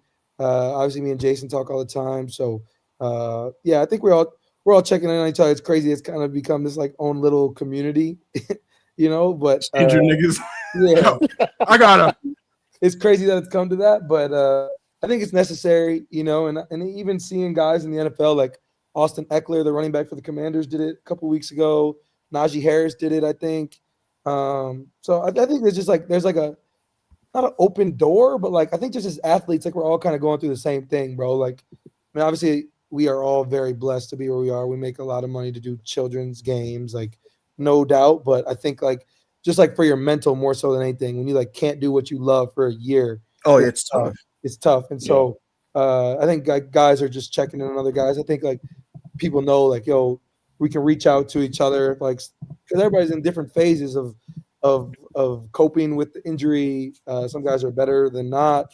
For me, I'm at a point now where like I'm starting to jump. I'm getting close to running. Like it's easier now where like some guys are just getting surgery happen. Like that's where it's the hardest, and your team still competing. You got to watch like that stuff's hard. So yeah, we're all checking in each other, but I think it's just athletes in general. Like that's like part of I feel like our responsibility to check in on each other. My thing about that is this: like, I think it's really cool that there's like a brotherhood of NBA players that kind of stick by each other and stuff. Because sometimes in certain situations, y'all are all you guys have when it comes to like dealing with like the outside forces, like media and things like that. So that's cool. But one thing that like a lot of like old school athletes like bringing up on TV, and sometimes it's like it's just bullshit to fill content. But like a lot of old NBA players will talk about like the rivalries and like the the animosity amongst players, like in playoff battles and things like that. And my question to you is, you don't got to name the players, but do you have any players in the league that maybe not on a personal level, but like as an athlete, you see him, you're like, I gotta bust his ass every time. I fucking hate him. I don't want to be cool with him, and I just when I see him on the court, like it's over. Like, do you have players like that? Yeah, of course. There's plenty, and I'm sure there's guys out there who feel that way about me, and I'm sure there's guys who feel about that about. Oh, yeah, you're an annoying player. Yeah, it's you're just a very annoying player. But I feel like that's just be like old heads, bro. Like y'all too nice, like blah blah blah. Like they just gotta find something to complain about sometimes, bro. Mm-hmm. Like think about it, bro. Like as much as they want, like I don't want to go on a tangent about this, but no, do what you gotta do. Old heads be talking like they went to war. Of course they did, but like you see the way these old heads talk about Mike, and like Mike is Mike, bro. Bro, they dick ride, bro. Bro, hey, yo, chill out. They talk about him like he LeBron or something. But it's not even that. It's just like the way they talk about him is like with so much respect, and like they're like, that's Michael. Like I can't say anything bad about Michael. I don't think that us as players in the NBA, I don't think we even think like that anymore. You know what I mean? Yeah. I don't think like it like Bron, like whoever you think is the greatest, like we're not thinking like you can't say anything about him. Like not, I don't think that. So you want to go at them. Yeah, I think they felt the same way. I think it's just people don't like the way competition goes. You know what I mean? So like, I don't know. I think that there's old heads that progress the game, old heads that try to bring the game back, and there's a mixture. I just hope for me when I become old head Chris. I'm Retired not there yet. When? When I retire, I hope that I'm like using my voice to help progress the game, because I think that that's like the most important thing we could do. Is media something you see yourself doing though, like full time when you retire? Bro, I don't know. The thing is, like, people ask me all the time, like, I don't even think about retire. Like, I don't even think about, like, Yeah, for me, bro, that seems so far away. You got over 10 years left and shit. Yeah, that's what I'm thinking. So, like, for me, it's like I don't even think that way. When I retire, I just want to be able to run around with my kids, bro. I just want to be able to run around with my kids, do whatever. For me, my parents were very present for me growing up. So I feel like it's like, for me personally, other guys feel their own way, but like for me, like I want to have kids at the point where when their important years are coming up, that I can be there for everything. So right. I try to like, I don't know what it's going to be, bro. I know that I want to live in a big city because I want to be close to a bigger airport for me to be able to get around. But I don't know if media is necessarily like for me. I want to be able to talk about basketball. I want to be able to, I love the WWE and that stuff. I have a great relationship with those guys. That could be something. I don't know, bro. Who knows what it'll be? I just don't think about it like at this point in time. Bro, we need you to we need a Halley podcast so you and T could just get your shots off back and forth. Well, bro, like I for me, like taking this year, obviously I'm really focused on my body, focused on the team, whatever. Like trying to focus on like my content stuff this next year is important for me. Obviously, I have my own YouTube, which I've been commenting in here, is like Tyrese Haliburton, that I'm gonna be posting like mainly like basketball, life content, all that stuff. And then I have Halley Bros, which I have there.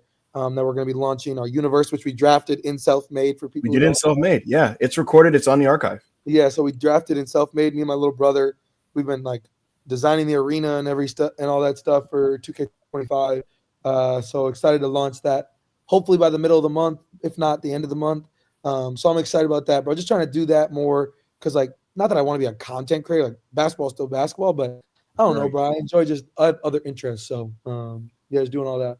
Before we go to the next super chat, Tyrese, because again, you have the extra time now to do some of this to explore your other interests, and you have spent some time in the Self-Made Discord, folks. And we didn't even give Tyrese a free link. He paid $5 to get in, which is hilarious.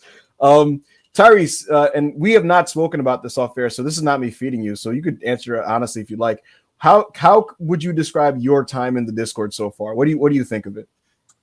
I enjoy it, bro. I enjoy being like I enjoy just like shooting the shit sometimes, looking how everybody's thinking about what the product is on television. But also, it's not even all like WWE. You know what I mean? Like it's talk like film talk, TV talk, video games, anime, whatever. I feel like that's like interesting and like I don't know. I enjoy being around. Just, bro, I sit here all day, and especially since I've been hurt, bro, I'd be bored. So I'm like looking for something to do. So sometimes you pop in the Discord, shoot the shit with guys. It's even before this, when you guys were building who is it gonna be, I literally was talking in the Discord like, bro, if it's somebody from AEW, I'm out. I'm not. Yeah, that was crazy. Literally working on Discord, knowing it's gonna be you. Working his own fucking angles and shit, bro. That's amazing. Yeah. Speaking of, I saw you trolling in chat for some reason when I was, being professional, so I didn't, bring it up. Who, me? Yes, you. What'd I do? Oh yeah, so he was like, yo, Chris really, was doing his thing during this interview. Really riveting stuff, Chris. I was like, wait, what is he talking about? I'm doing my thing. It's fucking insane. Go ahead, AO. You're gonna read this. Go ahead. Shit. At Halley, join the Self-Made #soldiers if you really want to speed up your recovery and rehab. Bro, we got a health and fitness channel, bro. We be doing our thing in there, bro. Giving each other advice, all that shit. I didn't even see that. I'm Soldiers K. Bro, even I can't keep. So catch me up now, Chris. What are all the factions in Self-Made? I know we got what is it, Brad FC, right? There's only really two right now. No. It's the Soldiers and they want to be our rivals or some shit. But I don't want anything to do with you niggas, bro. You don't even have a channel. And bread, if you join Bread FC, you get a piece of bread next to your name. You got a piece of bread next to your name. Being Soldiers on it, we dead talk about nutrition, fitness, working out, all that shit. Motivate each other to go harder. I hit a post-pandemic PR on the bench today, Chris O, while you just sat there eating fucking bread, my nigga. So bro, that's free. I did try scones for the first time today. See? Speaking of bread. Hey, yo, listen, soldiers. You don't even get an icon next to your name. It's just in your account. When you get that piece of bread, niggas know what you about. Tyrese, don't listen to none of these dudes, man. Wait, hold on. What's this say right here? Michael Ha 577. Does Rob have a pepperoni pizza FC? Yo, come on, bro. Come on, man. Tyrese, fuck what they're talking about. We're gonna start a faction in the Discord, all right? Me and brother. you, we're gonna leave something. We're gonna call niggas want nothing to do with you, bro. That's This not gonna lie. private No, jet. no, Y'all super chat. Fuck all this Mark talk. Bron retiring, Hallie? Bron who? Oh, LeBron. LeBron. NBA Bron now. Yeah. Oh, Bron Breaker. No way, bro. No way. I think it's an ad, but the fact that he didn't put hashtag ad is a little worrisome. Man, that is a Prime Day ad. Prime Day is tomorrow. That is an ad. My goal not retiring, bro. Yo, speaking of Bron, bro, Hallie, bro, I know your knees were shaking and everything, but like, just tell the people, hey, bro, it is what it is. Just tell the people what it was like to be in Bron's aura for the first time, bro. Yo, take a deep breath, bro. No, my nigga, no. This is the investigative journalism. These people want to know. I'll actually tell a story about Bron. All right, wait. Before you do, put Tyrese up on the big screen for this. All right. I'll actually tell a story that I have not told and on air yet. So when I got hurt, Bron texted me to check on me. Real like, nigga. man, made me sick. Like, hope you're doing well. Like, praying for you. Blah blah blah. And the first thing I replied, I said, hey, hold on, let me pull it up. Hold on. First thing I replied to him was, hold on. I said, because the last time I played against the Lakers, Bron hit a tipping game winner. And I said, hey, nigga, all I know is you got a minimum of 2 years left. Last time I played, you ain't going to be that fucking game winner. I'm crying. Yeah. Standing on shit. Yeah, I was like, no, I can't. I actually got that jersey, too. I got the jersey from that game. So, selfishly, I'm hoping he doesn't hit another game winner because if the last game winner he ever hit, I got that jersey. He won't. Wait, hold on. I'm seeing something crazy in chat. Hold on. Javo, do Bron smell good? Yo, that's a crazy question, but since it's up here, you might as well just answer. Yo, go somewhere, bro. Yo, what's that nigga? Yo, he smell like Baccarat. What's going on, take bro? A deep breath. Take a deep breath. Hey, come on, bro. It gets to a point. Well, all right, bro. All right, I'm just asking questions. Tyrese, It wasn't even my question. Was Javo? Shout out to homie Javo. This is a full scale bisexual you are in the presence of, brother. Wait, come on, son. I'm a straight man. I just appreciate LeBron James's greatness. Deep breath. Who has the most annoying fan base, Tyrese? Be honest. Which basketball player? Yeah, what NBA player all time, retired or current? Who has the most annoying fan base? Bro, it's Kobe. Rest in peace. He's a GOAT, but it's Kobe's fans. Nah, Kobe's fan base is cool, bro. I can't lie. I don't know.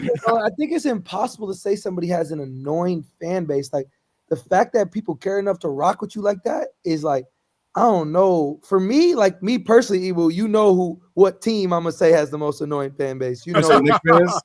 It's not Knicks fans.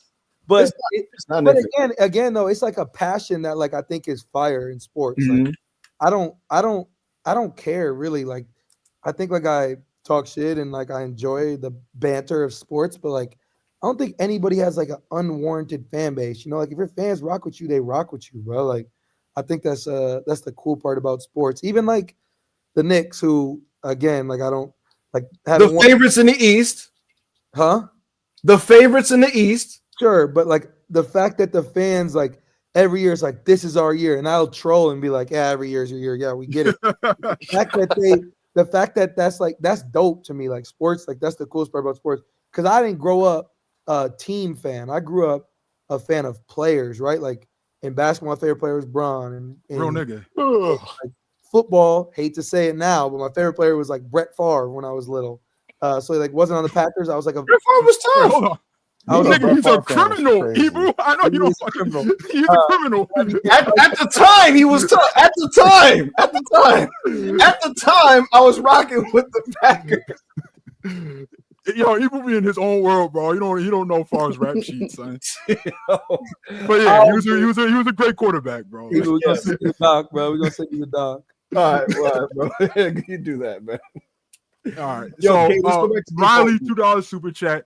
Hallie, what do you think of Bucks phenom AJ Green? Yo, I rock with AJ Green heavy. We actually we played against each other our whole life. We almost went to school together, but then I ended up going to Iowa State. I was supposed to go to Northern Iowa with him. So it's always love when I see him. Me and his dad are really close. So I'm rocking with AJ. Shout out AJ Green. Slim Reaper, $5 super chat. How does it feel being a heel in your own home state? Hashtag no fly zone. Hashtag check in with Big the Nasty. No,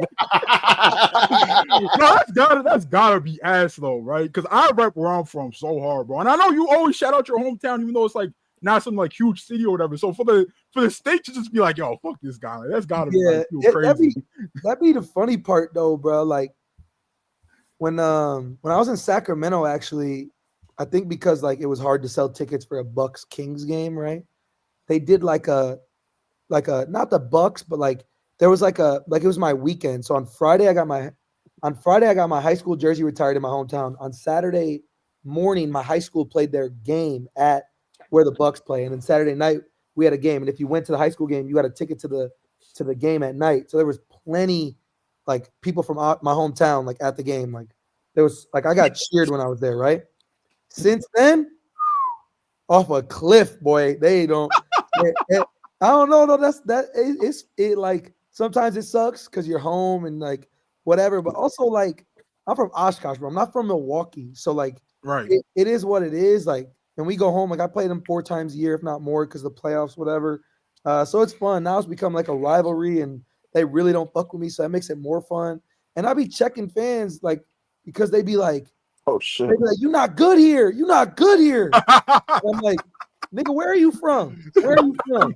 And they'll be like, I'm from Brookfield. I'm from Brookfield. You from a suburb, bro. You're not even from Milwaukee. So you like repping this so hard that like you repping and cheering for these dudes. Like, I'm from here. I know where you grew up. I know where you went to high school, fam. Like, don't do that. So it's the fun part about it. But hopefully over time we can mend that relationship. But yo, let them know the Oshkosh shooters will really spin for you, bro. Like, Oshkosh is a good place. I'm a good Oshkosh shooters don't play about Hallie, son. Yeah, don't play with the. They really do something to a nigga for a Tyrese Haliburton and Louis belt, bro. Like, stop playing with them. Absolutely. $2 super chat. What's Tim Hardaway Sr.'s beef with you, Hallie? Yo, I got no clue, brother. I got no clue. It happened last year. I have no clue. Came out of that field. Tim Hardaway Sr., interesting dude. Are you cool with Junior though? Like, are you? I don't know, bro. Yes! I mean, like I know him. No, I'm not. Yes! I know him because we played, but I don't know him personally. Right. So, for me to say we cool or we not. Right. You're gonna wake up next year to a random clip of Tim Hardaway on Shannon Sharp's show. You're gonna be like, just tell me, Tim, what's your problem with Tyrese? He's gonna be like, I just don't like that nigga.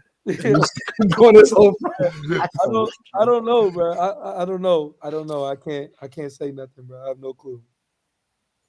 I think having random NBA ops like that would be so funny. Like I would like if I woke up to like random vets just like shitting on me, I'm like, what I even do? Bro, but it would be so annoying though. They're just hearing an old head. Like when Pat Bev was on your dick, right? Like at least you could do something to him, right? Because he was still playing. But like, what are you just gonna say to Tim Hardaway Sr.? Shut up, old head. Like you don't gotta lace him up no more. Like like sometimes you just gotta like not even acknowledge it, like bro. Right. You know what I mean? Like whatever, dog. Like, and again, that's part of the people. Sometimes like I don't know what it is. I don't know what I did to make him feel that way. Whatever. Like whatever they gotta do, they gotta do. Get social media. It's a world where you can share your opinions. He got to share his opinion. People talked about it. I replied, and like if I didn't reply, it wouldn't have probably blown up as much. So like it is what it is, bro. You like pick and choose your battles sometimes. Yeah. He had a good career too, so I don't know what he's insecure about, bro. Great player. I understand. Corey gave it $2 super chat. Go ahead, Crystal. Corey gave $2 super chat. Hallie, when is Fed Night in Self-Made Discord? It's a great question, bro. That's a great question. I don't know what to find a day. Where I got some time, put my best matches on. I was there for what we watched, SummerSlam 02. Yep. I was there for that. Great show. Yeah, I haven't pulled up to a watch party in a little bit, so I'll have to find time. Yeah, make it happen, Tyrese. You let me know the day. We'll watch something. Vernacular, $5 super chat. Yo, Hallie, can you speak on your Olympics experience and being part of the future of American basketball stars? That Steph shot still gets me hyped. Yeah, bro. I think back, like obviously for me, bro, I was doing what y'all was doing. I was chilling, clapping, excited, whatever.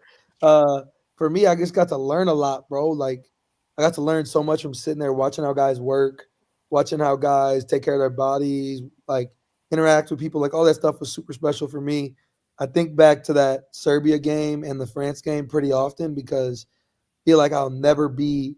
I mean, I hope that I'm involved where I get to play in a game that's bigger than that. But like in that situation, like, Steph, Bron, KD, like Joel, AD, like Ant, like all those dudes, like really going to work, doing their thing, and like for me to be there and be a part of it was really special for me. And I felt like that experience. I felt like every year I've really added something to my game, like from a physical standpoint. And because that experience, I didn't get to play a ton. I was really with that the whole time. I feel like I added a lot, like mentally, and I felt like that kind of catapulted me to have the year I had. Right. So, yeah, it's something I'll never take for. Something I try not to never take for granted and always be appreciative of that time.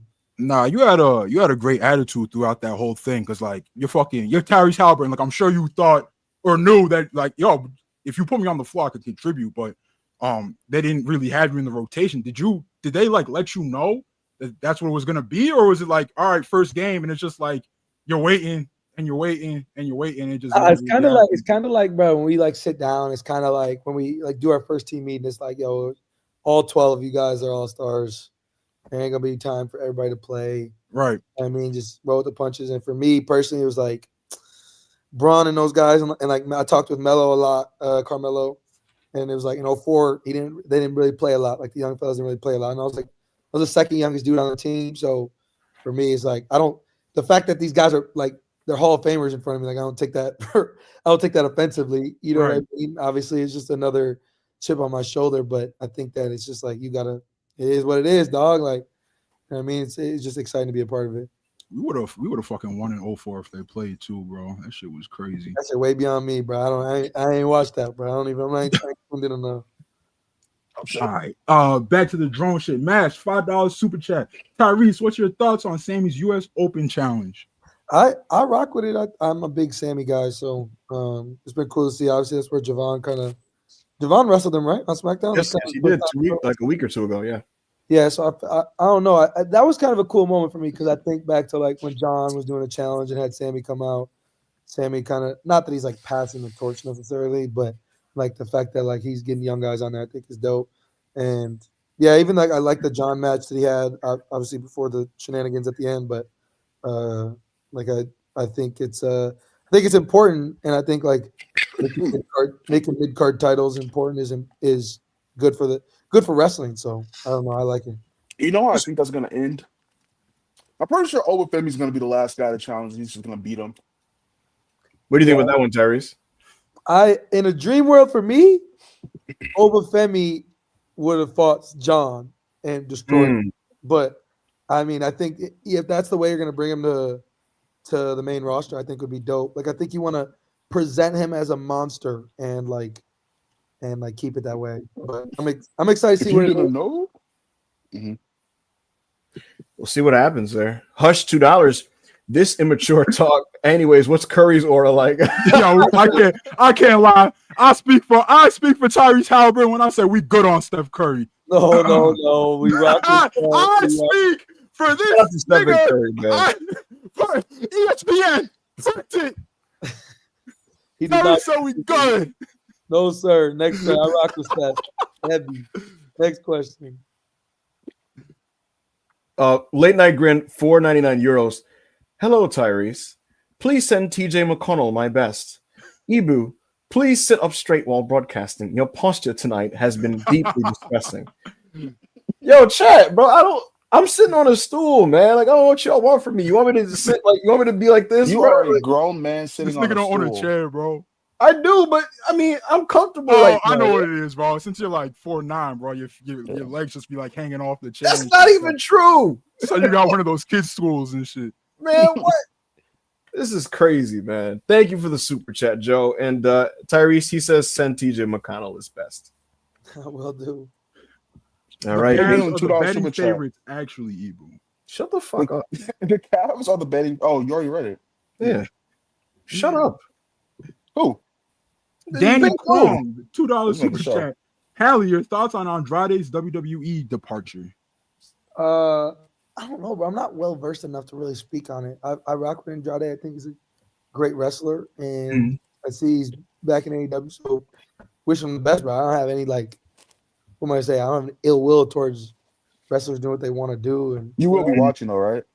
huh? You will be watching Andrade in AEW though, right?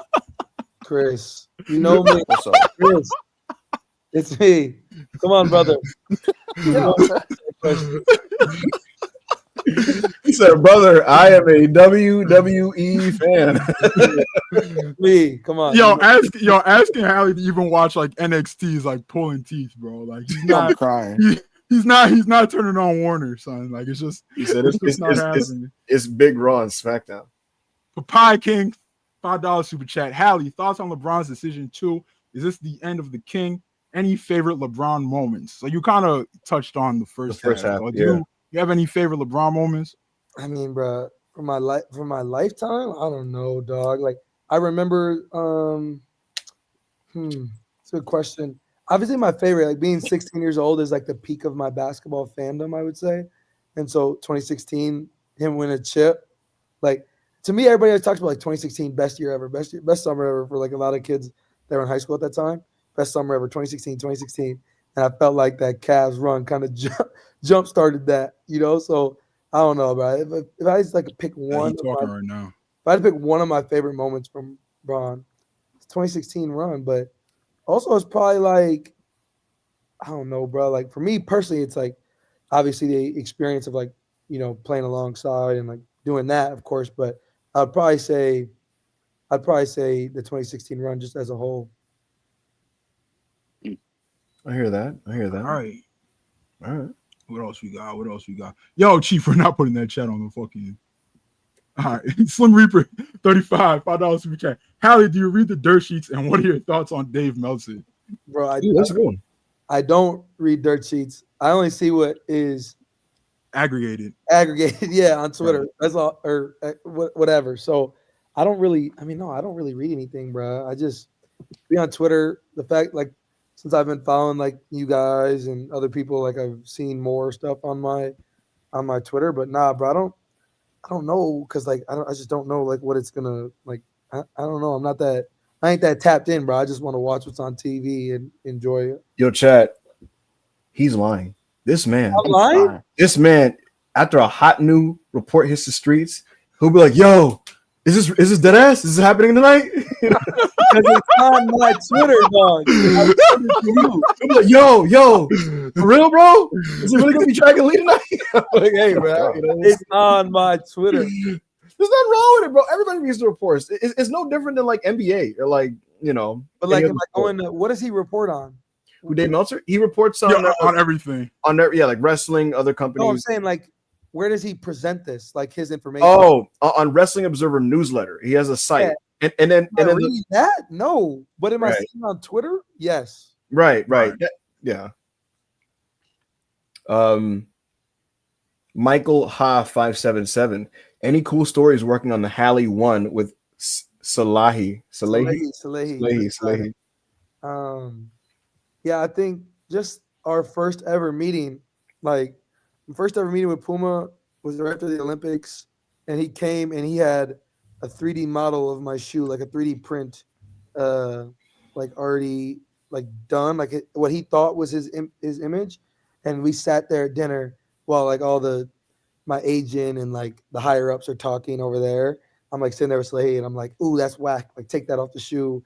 Let's add this. Let's do that. And like we right there kind of broke it down. And then like, bro, we had a design ready like after like really our first meeting. So That's kind of like the one that comes to mind. Just like knowing how to like speak his language, you know, and like him knowing I speak mine, and me being able to communicate like, hey, bro, like, you know, I like this, I don't like this, want them to be lighter on my feet, like all those things. It worked well, and like the shoe releases went really well with the opal pair. The smoke pair, the gray pair just got kind of leaked the other day, which is cool to see. Or not leaked, Bleacher Report put it out. The hibiscus pair, which I wore in the finals, is coming soon. So yeah, I'm excited. And like planning more colorways for my comeback and stuff. I'm excited about that. So Will, yeah. will you be sending every member of Selfmade? Well, you don't gotta send it to the Discordians, but to us, a pair of Hallie ones. Yeah, just message me the size and the Addy, bro. I got y'all. Let's You go. gotta follow Hey, me back Les, on Twitter, Yo. brother, so I can y'all, do y'all, that. Because them they fire, y'all heard bro. it here first, man. Y'all heard it here first. We will be pulling up to full gear in Hallie ones. Oh, So yo, shit. what's it like being on Puma, right? Because I'm sure like growing up, like everybody's like, yo, like they like dream of like having like a Nike shoe and everything. But like you look at Nike's like endorsement roster, it's a fucking mile long, but you're like the guy at Puma and everything. I was like, did they like, is that something that like really sold you on going with them? Because I can't think of anybody else with them right now. LaMelo Like, is I on know Puma. Boogie was with Puma, but he's long gone. You said I'm pretty LaMelo's sure with Puma? LaMelo is with Puma. Yeah, Mel's a Puma. I have Brandon some Stewart, Melos. the W. Okay. Yeah, I think for me, like when I was deciding on, because I had heard some rumblings, especially after the Olympics when my shoe deal was expiring with my previous brand, and just talking with some other companies about, you know, like where they see me. And I think Puma really was the one that really jumped out. Like, hey, we see you as this. Right. We want to put a lot of like faith and love, and we think that we can do something big. Like for sure, that's big. I think like the quote unquote like I wouldn't even say bigger brands, but the brands you grew up wearing or whatever, Right. like they're cool. And like when you're starting to get gear from them, like that's like a cool experience when you first come to the NBA. But like I'm not, again, Chris, I'm not Unc, but I am going into year 6 of the NBA. And it's like you can't like I ain't gonna get all giddy about gear anymore. Right. Like that's Like I ain't like the Ben like had that. yeah, like I'm good, bro. I can get whatever I want. It's more about like what are you willing to invest in me and my family and my people and my name and all those things. And Puma, we had a great conversation. It's been none but love, you know, since the beginning of our relationship. And I think we have a lot of cool stuff planned. And just all the relationship has just been amazing, man. So it's been really cool, really fun to be a part of. I'll take some hibiscus ones. Chris Magento, $5 in the chat. Great Chris, job not oh. taking their bait, Tyrese. Fantastic answer. Tyrese, you got anything to say to Mr. Magento here? Yeah, of course. I'm sure he's gonna text me as soon as I get off here. Chris is my guy, by the way. He's the guy at WWE who takes care of me every time I Tyrese, we know. He's the guy.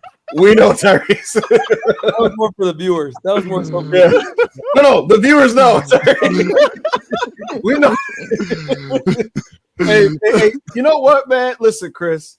Let me get a hashtag Legential activity in the chat. No, hey, Chris, look, man. You want to slide me some bread, bro? You know, we could have a conversation about what can come out of that. You feel me? Like I'm a businessman. You feel me? But jokes aside, you know what's funny, Terry? I ran into him at NXT. I was in New York, and he was just kind of moving in like this dark corner. And yo, like, didn't you ask for his autograph? I'm like, yo, that's kind of I weird. absolutely did not. Like he's just a PR guy. Why are you asking for his autograph? And he was in this corner, and I was like, fuck. I said out loud, Chris Legento? And he looked around like, who the fuck knows me here? And he looked like, what the fuck? I was like, what's going on, man? And he's kind of like nodded and turned around. So my brother was like, yo, that was mad weird, bro. Why you calling that this dude? You bro? are very off-putting. Yeah, you're an off-putting guy, bro. Nah, just 4'6", 900 pounds, just rolling up on niggas. I am 5'11", calling them by they fucking. He works in the background. Wrestling Danny, $2 super chat. Thoughts on beef stew? Hashtag Detroit basketball. Pistons got a good team. I'm excited to see what they do this year. I'm excited for that group. I think they're gonna have a good year, man. Yeah, my guy Luke Walton's over there too. He's assistant coach. He's a head coach with me in SAC. So I think he does a job, contributes to a good winning team. So I'm excited to see. You fuck with his music? Whose music? Stews. I didn't know he had music. Yeah. I forgot what his I- rap name is, but he had a I snippet can't going lie, around. bro. I can't lie. After the way he went after LeBron, son, we not fucking with him. Yo, That was We not gangster. fucking with. Yo, yo, I'm not calling you beef Stu. Yo, Isaiah Stewart. If I see you, bro, like I'm just gonna ask you what that shit what Braun was about, bro. Like we not standing for that shit, bro. Like I really step on shit behind Braun. this guy. No, it's a serious business. Is that it? They doing $2 super check and head mods of self-made wholesome shoes. Tyrese, no. We're not getting you no shoes. Hey, yo, Yo, he got a limited amount, brother. Yeah, come on, bro. No. I wear a size 14. who wears the 14? Right. I do. Oh, we're same size, so you good. Oh A shit. real nigga shoe size. Yeah, Ibu wears a woman's 6. So just I'm an 11 and a half. I am an 11 and a half. Don't do me like that. Tyrese, this was fucking awesome, man. You just passed by and we just talked some wrestling. We talked some basketball. That's what you do, man. Honestly, I know you say you don't want to be a content creator, but man, this comes easy to you, bro. Like some of these, not to glaze, but like some of these NBA players be mad, like stilted and awkward in these types of situations. And that's never been your experience with us. So we appreciate you coming on. And I'm going to give you the opportunity now to give any last message you'd like to give to our audience and plug whatever you'd like to plug. I don't got nothing, bro. Appreciate y'all having me. Cade is gonna play gang. some. Cade, you want to play those videos for me? I got some. Obviously, people know we drafted our universe in the self-made. I'm gonna show you guys the arena for the first time. The sound doesn't matter, Cade. You have to play the sound. That's Recoil, which is my little brother's brand. I think who dropped Chris? Were you on his team for the draft? Yeah, I was on his team. Me and Rob. Yeah, so Recoil is a crazy name. Yeah, this is his brand. We did the whole branding. This took a while to learn how to do like the graphics and stuff. So that's my little brother's brand. That's like we're pretty excited about it. I'm like, we put a lot of time into it. And then you can play the other one, Cade. The other one, this is my arena. This is Breakaway. Holy shit! This is mine. I think Ibu was on. Yeah, we got the SmackDown fist. Got the SmackDown fist in here. Who else was on my team? Who else was drafted with me? It was Rob? It was me, you, and my brother Sandman. Yeah. That's what it was.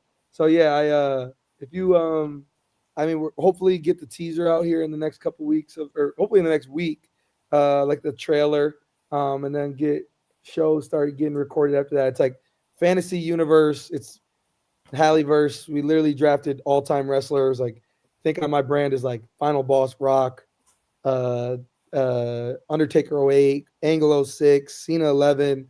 There's kind of a mixture. So subscribe to the YouTube for when that comes out. It's just at Hallie Bros. Appreciate you guys having me on, bro. Yeah. Absolutely, man. Appreciate you, gang. Appreciate you, Tyrese. Yo, tell LeBron Ayo said what's up. He'll remember me, man. Get Evo to give me the all your guys' sizes and addies, and I'll get those out in the next couple days. Right, say less. Appreciate you, bro. Sir. Yes, sir. Tyrese, take care, brother. Tyrese. Appreciate it, fellas. Man, it's been a great podcast, Ayo. Yeah, man. Facts. It's Yo, been a you great only podcast. get this at self-made though. You Only is self-made, bro. I wanted Only to. is self-made. I wish you pushed the hashtag better because I wanted to like see what social media was talking about, but I couldn't. We ain't push that shit at all, bro. We fucked up. Yeah, we fucked because I wanted to see what people were saying, but I couldn't like find it in one spot. But all right, so we have super chats we gotta go through. it Sorry y'all in waiting, next but week. Tyrese a busy man, bro. Like I just everything that we were putting up just had to be directly related to him before he got up out of here. But we're gonna go through everything now. Keep y'all questions coming. We'll touch on Title Tuesday and whatever else a little bit. But yeah.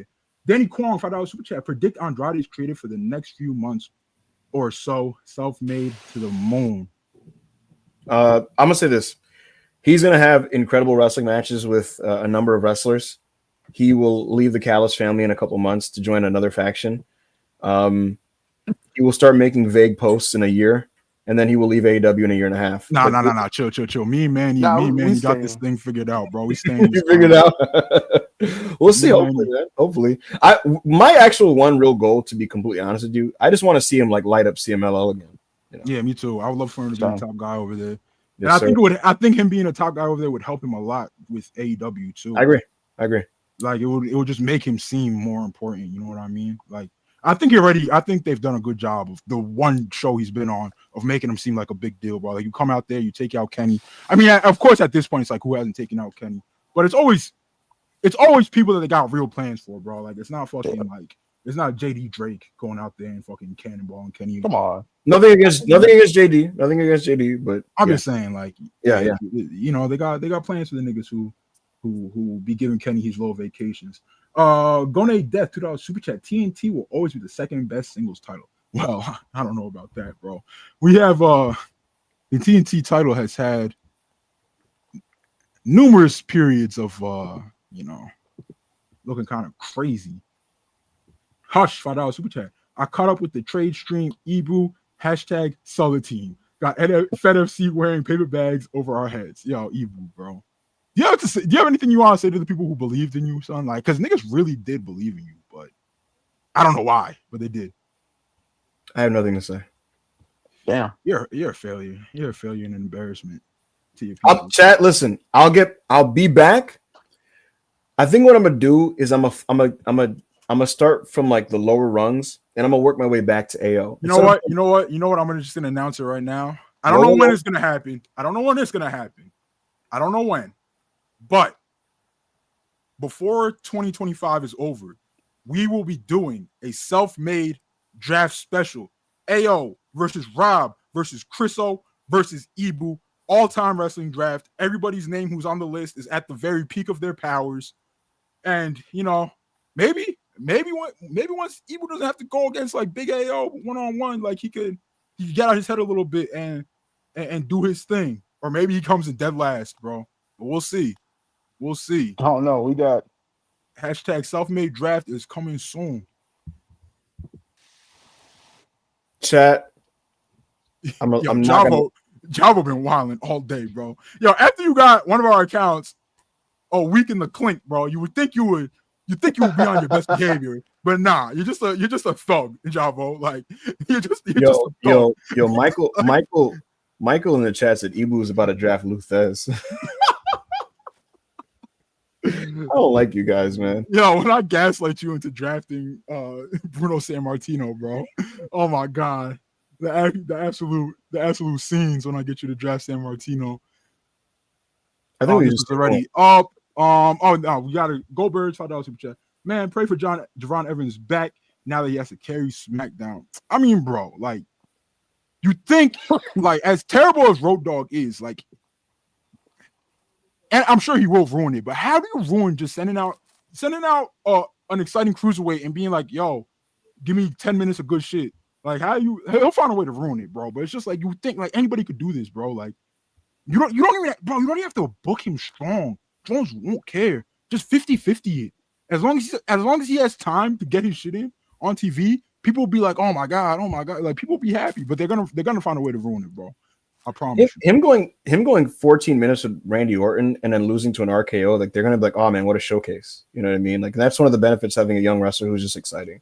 So yeah. I'm not gonna say he's completely foolproof because I've seen people get ruined, but he should. Oh yeah, of course. We've seen undersized work rate guys, undersized work rate guy after undersized work rate guy just get fucking absolutely decocked, bro. So, yeah, hopefully, yo, like I know I said something in support of Javon before, and he was just like, and people was he called Tony Khan a crackhead, bro. Tony Khan is not my fucking daddy, bro. Like Javon is a young black man doing his thing, bro. So right, you're not about to like flip on him on that. Like what the fuck, over a billionaire, my nigga. Yeah. Like are you crazy, my nigga? Like come on, he didn't say it over Kenny Omega. We're good. Pro Wrestling, $5 super chat, just supporting hashtag self-made forever. Yo, shout out to Pro Wrestling, bro. One of the most talented people in this entire space, son. Support him. Support this nigga, bro. Hit me up. I've been looking for an editor. Hit me up. I need a comp from you, bro. I'm a comp. Hit me up. Low key, Pro Wrestling. You should make a self-made, like some type of self-made video, bro. I can't lie. Hey, I kind of have something like for that idea. It's not a self-made montage, but it's something for self-made. I've been following Pro Wrestling since before he was on Twitter. Like when he was on Yo, you know that Bucks edit that the first like I always post with I forgot what song it is, but yeah, the Bucks edit that I always post that's his shit. I And I've used been to I fucking used to with him, always man. post one of his Bucks edits just to either to celebrate the Bucks going crazy or Yeah, to shit on the that's the one Usos I'm or talking whatever. about. And Yeah, just, that's what I'm talking about. yeah, he be going crazy, bro. That's a talented nigga. Uh, Yeah. Slim Reaper 35, $5 super chat. We appreciate you, bro. You've been going crazy all stream. Shout out AO. Ever since I joined the hashtag soldiers at 80, I added 80 Oh. pounds of muscle, 8 figures net worth, and can't keep the ladies away. Waiting for our next bout. Oh shit, man. Yo, we all natty, bro. We all natty. Oh, Soldiers Shout out K. Slim Reaper. My nigga, you know, we would really do something to you niggas. You know that, right? Like, You don't want that, bro. we saw this already. Oh, I didn't see this. Trust the process. Oh, my fault. Maybe we could ask him this in private, and we could get an answer for you for our next I think stream. he answered this the first self-made Oh yeah, session. he did. He did. He said Right? Like Jalen Brunson is like top of the list. He was like Jalen Brunson is a wrestling fan. He said a couple other people. TJ McConnell. Yeah. Yeah. So yeah. Chief $2 super chat is out the mud. We got Rashad McCants Knicks for life.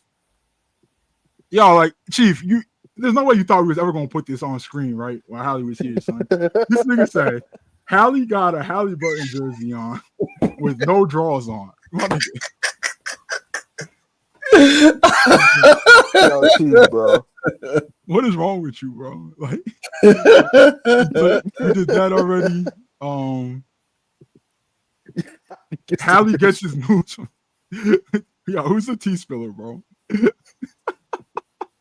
Oh my god, my camera's not shut enough. Wait, is it? You said that before. Shut off. Wait, Chris. You're back. Okay. Oh, you're back. Don't know. $5 super chat. What's everyone's favorite Benny match? Yo, Ibu, what's your favorite Benny match, bro? I mean, how much time do you have? Kurt Angle, Rumble 03. Yeah, the Rumble 03 Kurt Angle match is probably my number one with a bullet, even though it's kind of a cliche answer, but that's a big one. The match with Steve Austin on SmackDown in Canada was great in 2001. I mean, the Mania 20 main event's great, obviously. His match in the J Cup, the first one against Great Sasuke, is excellent. There's a bunch of terrific tags. His match with Eddie Guerrero at Vengeance 03 is awesome. I can name a couple. My favorite Benny match. Oh, go ahead. Mm-hmm. No, mine's Wild Pegasus versus Lionheart. Mine is Wild Pegasus versus Black Tiger, aka Eddie Guerrero. The Jericho ladder match is amazing. Yeah.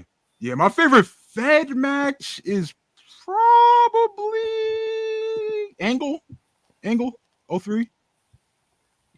Yeah. There you go. Mass $2 super chat. Is Javon also getting called up? Ibu, have you heard about this? Is this a hard call up or is he a guy who's gonna be around, or what's going on with Javon? It's what's the word for it? It's like it was compared to what they did with Melo, because in late 2023 they soft launched him on the main roster before officially wrapping him up with NXT. He still has some stuff that they want to do with him in NXT, but it is a soft launch for him being called up.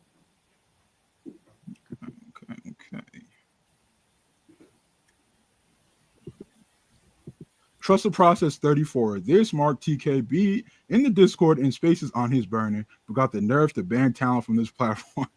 Chiefs by 20 and Mahomes is your daddy. Yo, I don't think Tony's talent are not banned from coming on self-made, bro. No. We just don't want. We have no interest in jumping through the hoops that it takes to deal with AWPR to get talent on here, especially if it's like.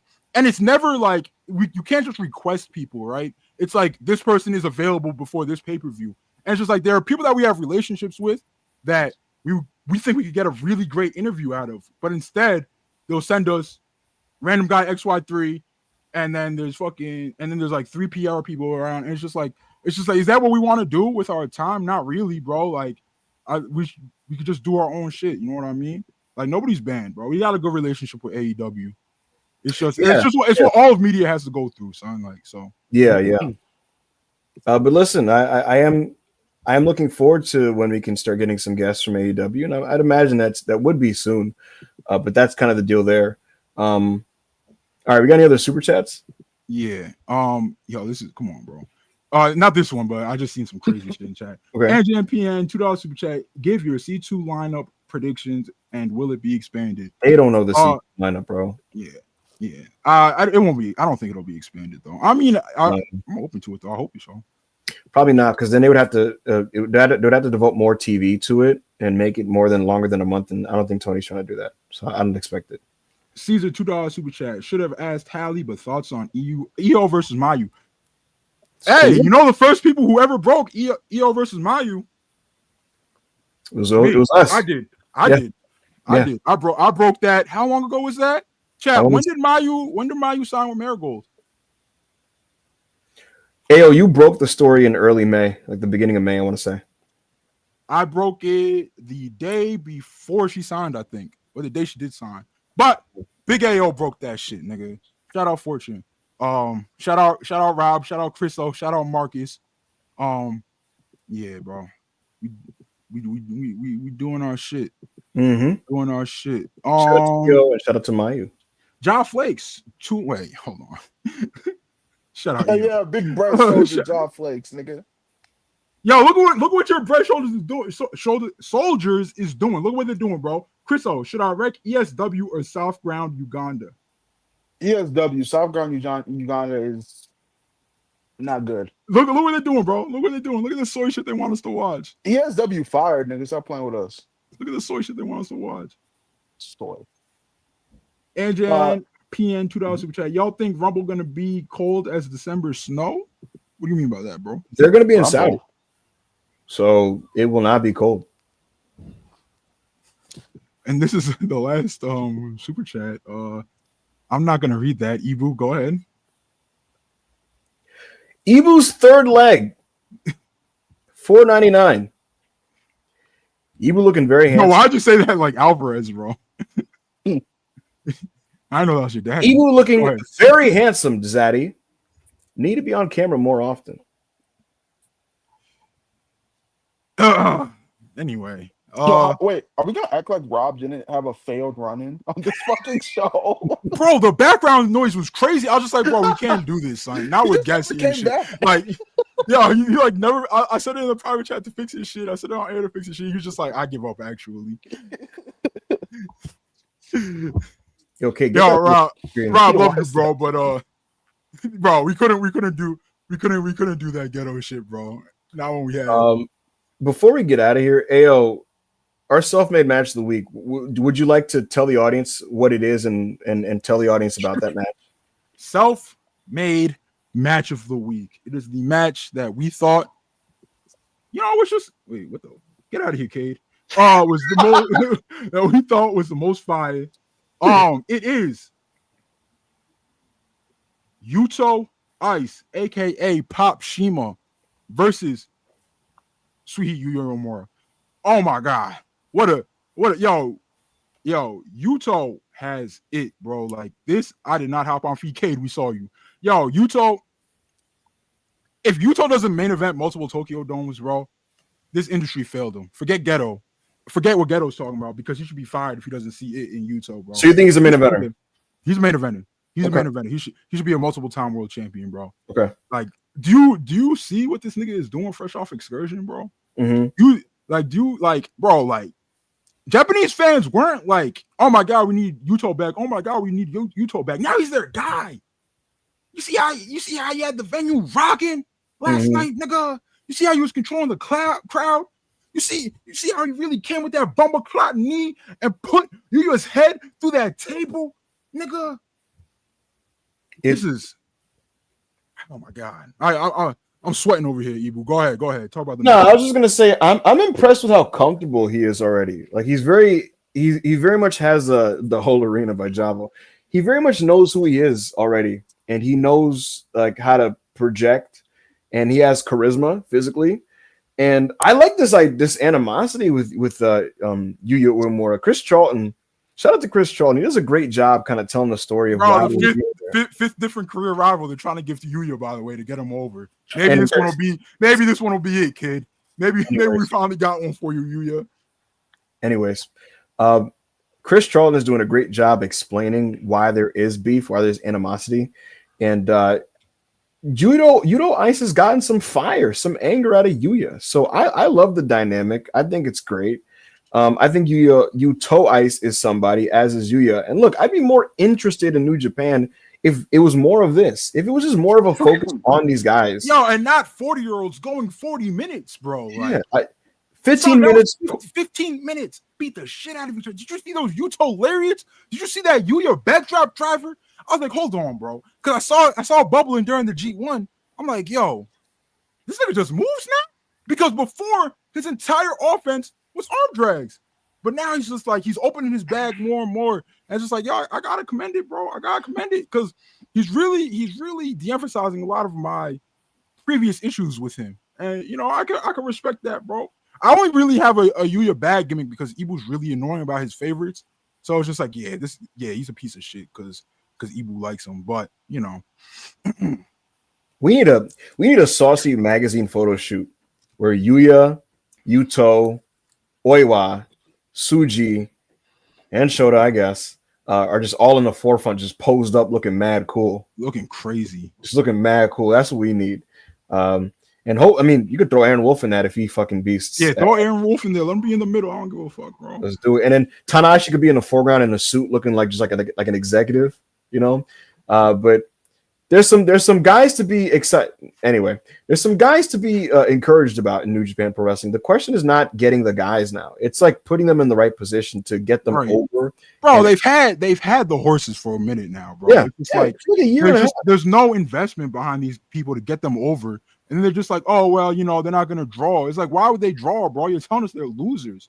Yeah. Like, now, we have 829 people watching with us. I'd imagine most of these people, not most, but I'd imagine a segment of them, you are unfamiliar with these guys or haven't seen these guys. So to be professional here, AO, where could these people watch Yuto Ice versus Yuya Uemura? New Japan World. But, however, I understand why someone wouldn't want to pay for wrestling that they're not familiar with. Mm-hmm. So Watch Wrestling got you, bro. There's more than one way to watch wrestling. One word, enter in Google, press enter. It usually has all the New Japan shows, like majority of the bigger New Japan shows. Like probably not gonna have Road 2s on there. But if you're not willing to pay for New Japan World, you probably don't want to watch Road 2s anyway. But that show is most likely on more than one way to watch wrestling. So check it out, man. Check it out. There you go, folks. That was the self-made match of the week, Yuto Ice, Yuya Uemura. Before we get out of here, folks, I'm going to read everybody the AEW Wrestle Dream card so far. I'm going to ask my colleagues here what match stands out the most to them. Before you do that, I got to sign out because I got a dip. But okay. This is a really good podcast. Thank you, Chris. So I appreciate all the fans who showed up. You know, the self-made's been a great thing. It's really helped my wrestling fandom, talking to all the fans, talking to my brothers. And I will see y'all in Discord sometime probably today if I come home on time. But yeah, self-made shit forever. Yeah, absolutely. All right, so we only have 3 matches so far: Darby Allin, Jon Moxley, I Quit match. We have Hangman Page, Samoa Joe, and in a AEW match, AEW World Title match. And Chris Statlander is taking on Timeless Tony Storm 1-on-1 this time. Chris Statlander won the championship, pinning Tony, but it was in a 4-way, and now we're getting to see the singles match. Out of the matches we have so far, AO, and we'll see what ends up being the Kenny match. It could be a tag with Ibushi. Maybe it's a direct singles match with Andrade. We'll see with that. But out of the matches booked so far, AO, which one stands out the most to you? Oh, my God, bro. Just seeing, bro, I know the easy answer is Darby versus Mox. Mox has been godly. He's been godly ever since he started working with the Bucks, honestly, bro. But it was just like, he was just a terrorist for like all 2025. So I was just like, I couldn't really put him over until he dropped the title. I was just like, I'm not putting him over. And then once he dropped the title, I'm like, yo, Mox is showing why he's an all-timer. Like something snapped in his brain and he just remembered why he's one of the best to ever do this shit. But I would be remiss if I didn't say what I'm looking forward to most is Samoa Joe versus Hangman, bro. I feel like I feel like people are gonna leave this match, walk away from this match thinking it's right up there with like those Derby matches, bro, which we think are godly. It's like Samoa Joe's best work in AEW. I think this is gonna be something people talk about when Samoa Joe finally calls it. Not that he should anytime soon, but yeah, bro. Like I'm just really looking forward to Hangman Joe. I think they're gonna beat the shit out of each other. I think it's gonna be great. They have a promo battle tomorrow night. It's gonna be shit's gonna be fire. So that's what I'm looking forward to. Yes, sir. And folks, before we get out of here, this weekend is WWE Crown Jewel. They're doing 2 Crown Jewel Championship matches. We have Stephanie Vaquer, the Women's World Champion, taking on Tiffany Stratton, the SmackDown Women WWE Champion. Cody Rhodes. Is that babyface? Yes. Cody Rhodes is taking on Seth Rollins. And this one is less of an exhibition. There's some story backing behind it. There's like a lot of personal lore that they're bringing up. And Cody is basically like pointed out Seth Rollins' insecurities as the leader of the division, basically saying like, bro, you helped me at Mania 40. And Seth basically has an inferiority complex to Cody Rhodes and feels like he's the guy to lead WWE into the future, not Cody, so on and so forth. Cody brought up like, bro, I faced you 3 times. Who's won each match? So Seth pretty much has to win this time or he looks crazy. So we'll see what they end up doing there. John Cena and AJ Styles, that should be really good. And Rhea Ripley and Io Sky versus the Kabuki Warriors, Asuka and Kairi Sane. Dave Meltzer reports that the 5th match is Bronson Reed and Roman Reigns. We shall see what it ends up being. Wait, what? Didn't they already wrestled and shoes or whatever? Yeah, and Roman he got the tribal cleats back, whatever the fuck they was calling them. So I hope it's a different match or a tag or something because Roman's not going to lose to Bronson Reed. Like, let's be real here. He's not going to put him over. So if he's not going to put him over, it's like, look, bro, like Roman, I get it, bro. You're a superstar. You're the man. You gotta give these guys something if you're going to work with them. You got to give them something. So is Jay Uso doing something on that show? No. They could have just done like Jay and Roman versus Reed and Breaker, and then Jay gets pinned. Something like that, man. Like, because I love Roman. I think he's awesome. He's fucking godly. Right, but you got to do some give and take, bro. Because if you just kill people, we're not putting him over quote unquote Bronson Reed, Jonah, aka bro. Why, bro? Come on, my nigga. You want Roman to put over a nigga who had Thick Boy on his tights? We're not doing that, bro. Roman Reigns, if you're listening, put over the Thick Boy. Roman Reigns, I know you're listening. We're not putting over the Thick Boy. Chief 199, Evil used to call him Mox. Dead ass. And I used to tell him, bro, don't call him Mox, bro. His name is MOX. His mama named him John Moxley. We're gonna call him John Moxley. Stop calling him Mox, bro. And I don't know, bro. Evil's a piece of shit. So I'm like, I don't know what his issue is. Anyway, is that the last super chat? Yeah, we've been at this for 2.5 hours, which is longer than we were planning on going, bro. Absolutely. Pause. Yes, sir. I think we're out of here, man. I think we're out of here. That was a ton of fun. Yes. Thank y'all for the support as always. Y'all went crazy. Thank you for behaving in the chat too. Mm-hmm. We had our guests for the most part. Chief, you didn't. But that's it, yeah, man. Self-made shit, self-made forever. We're out.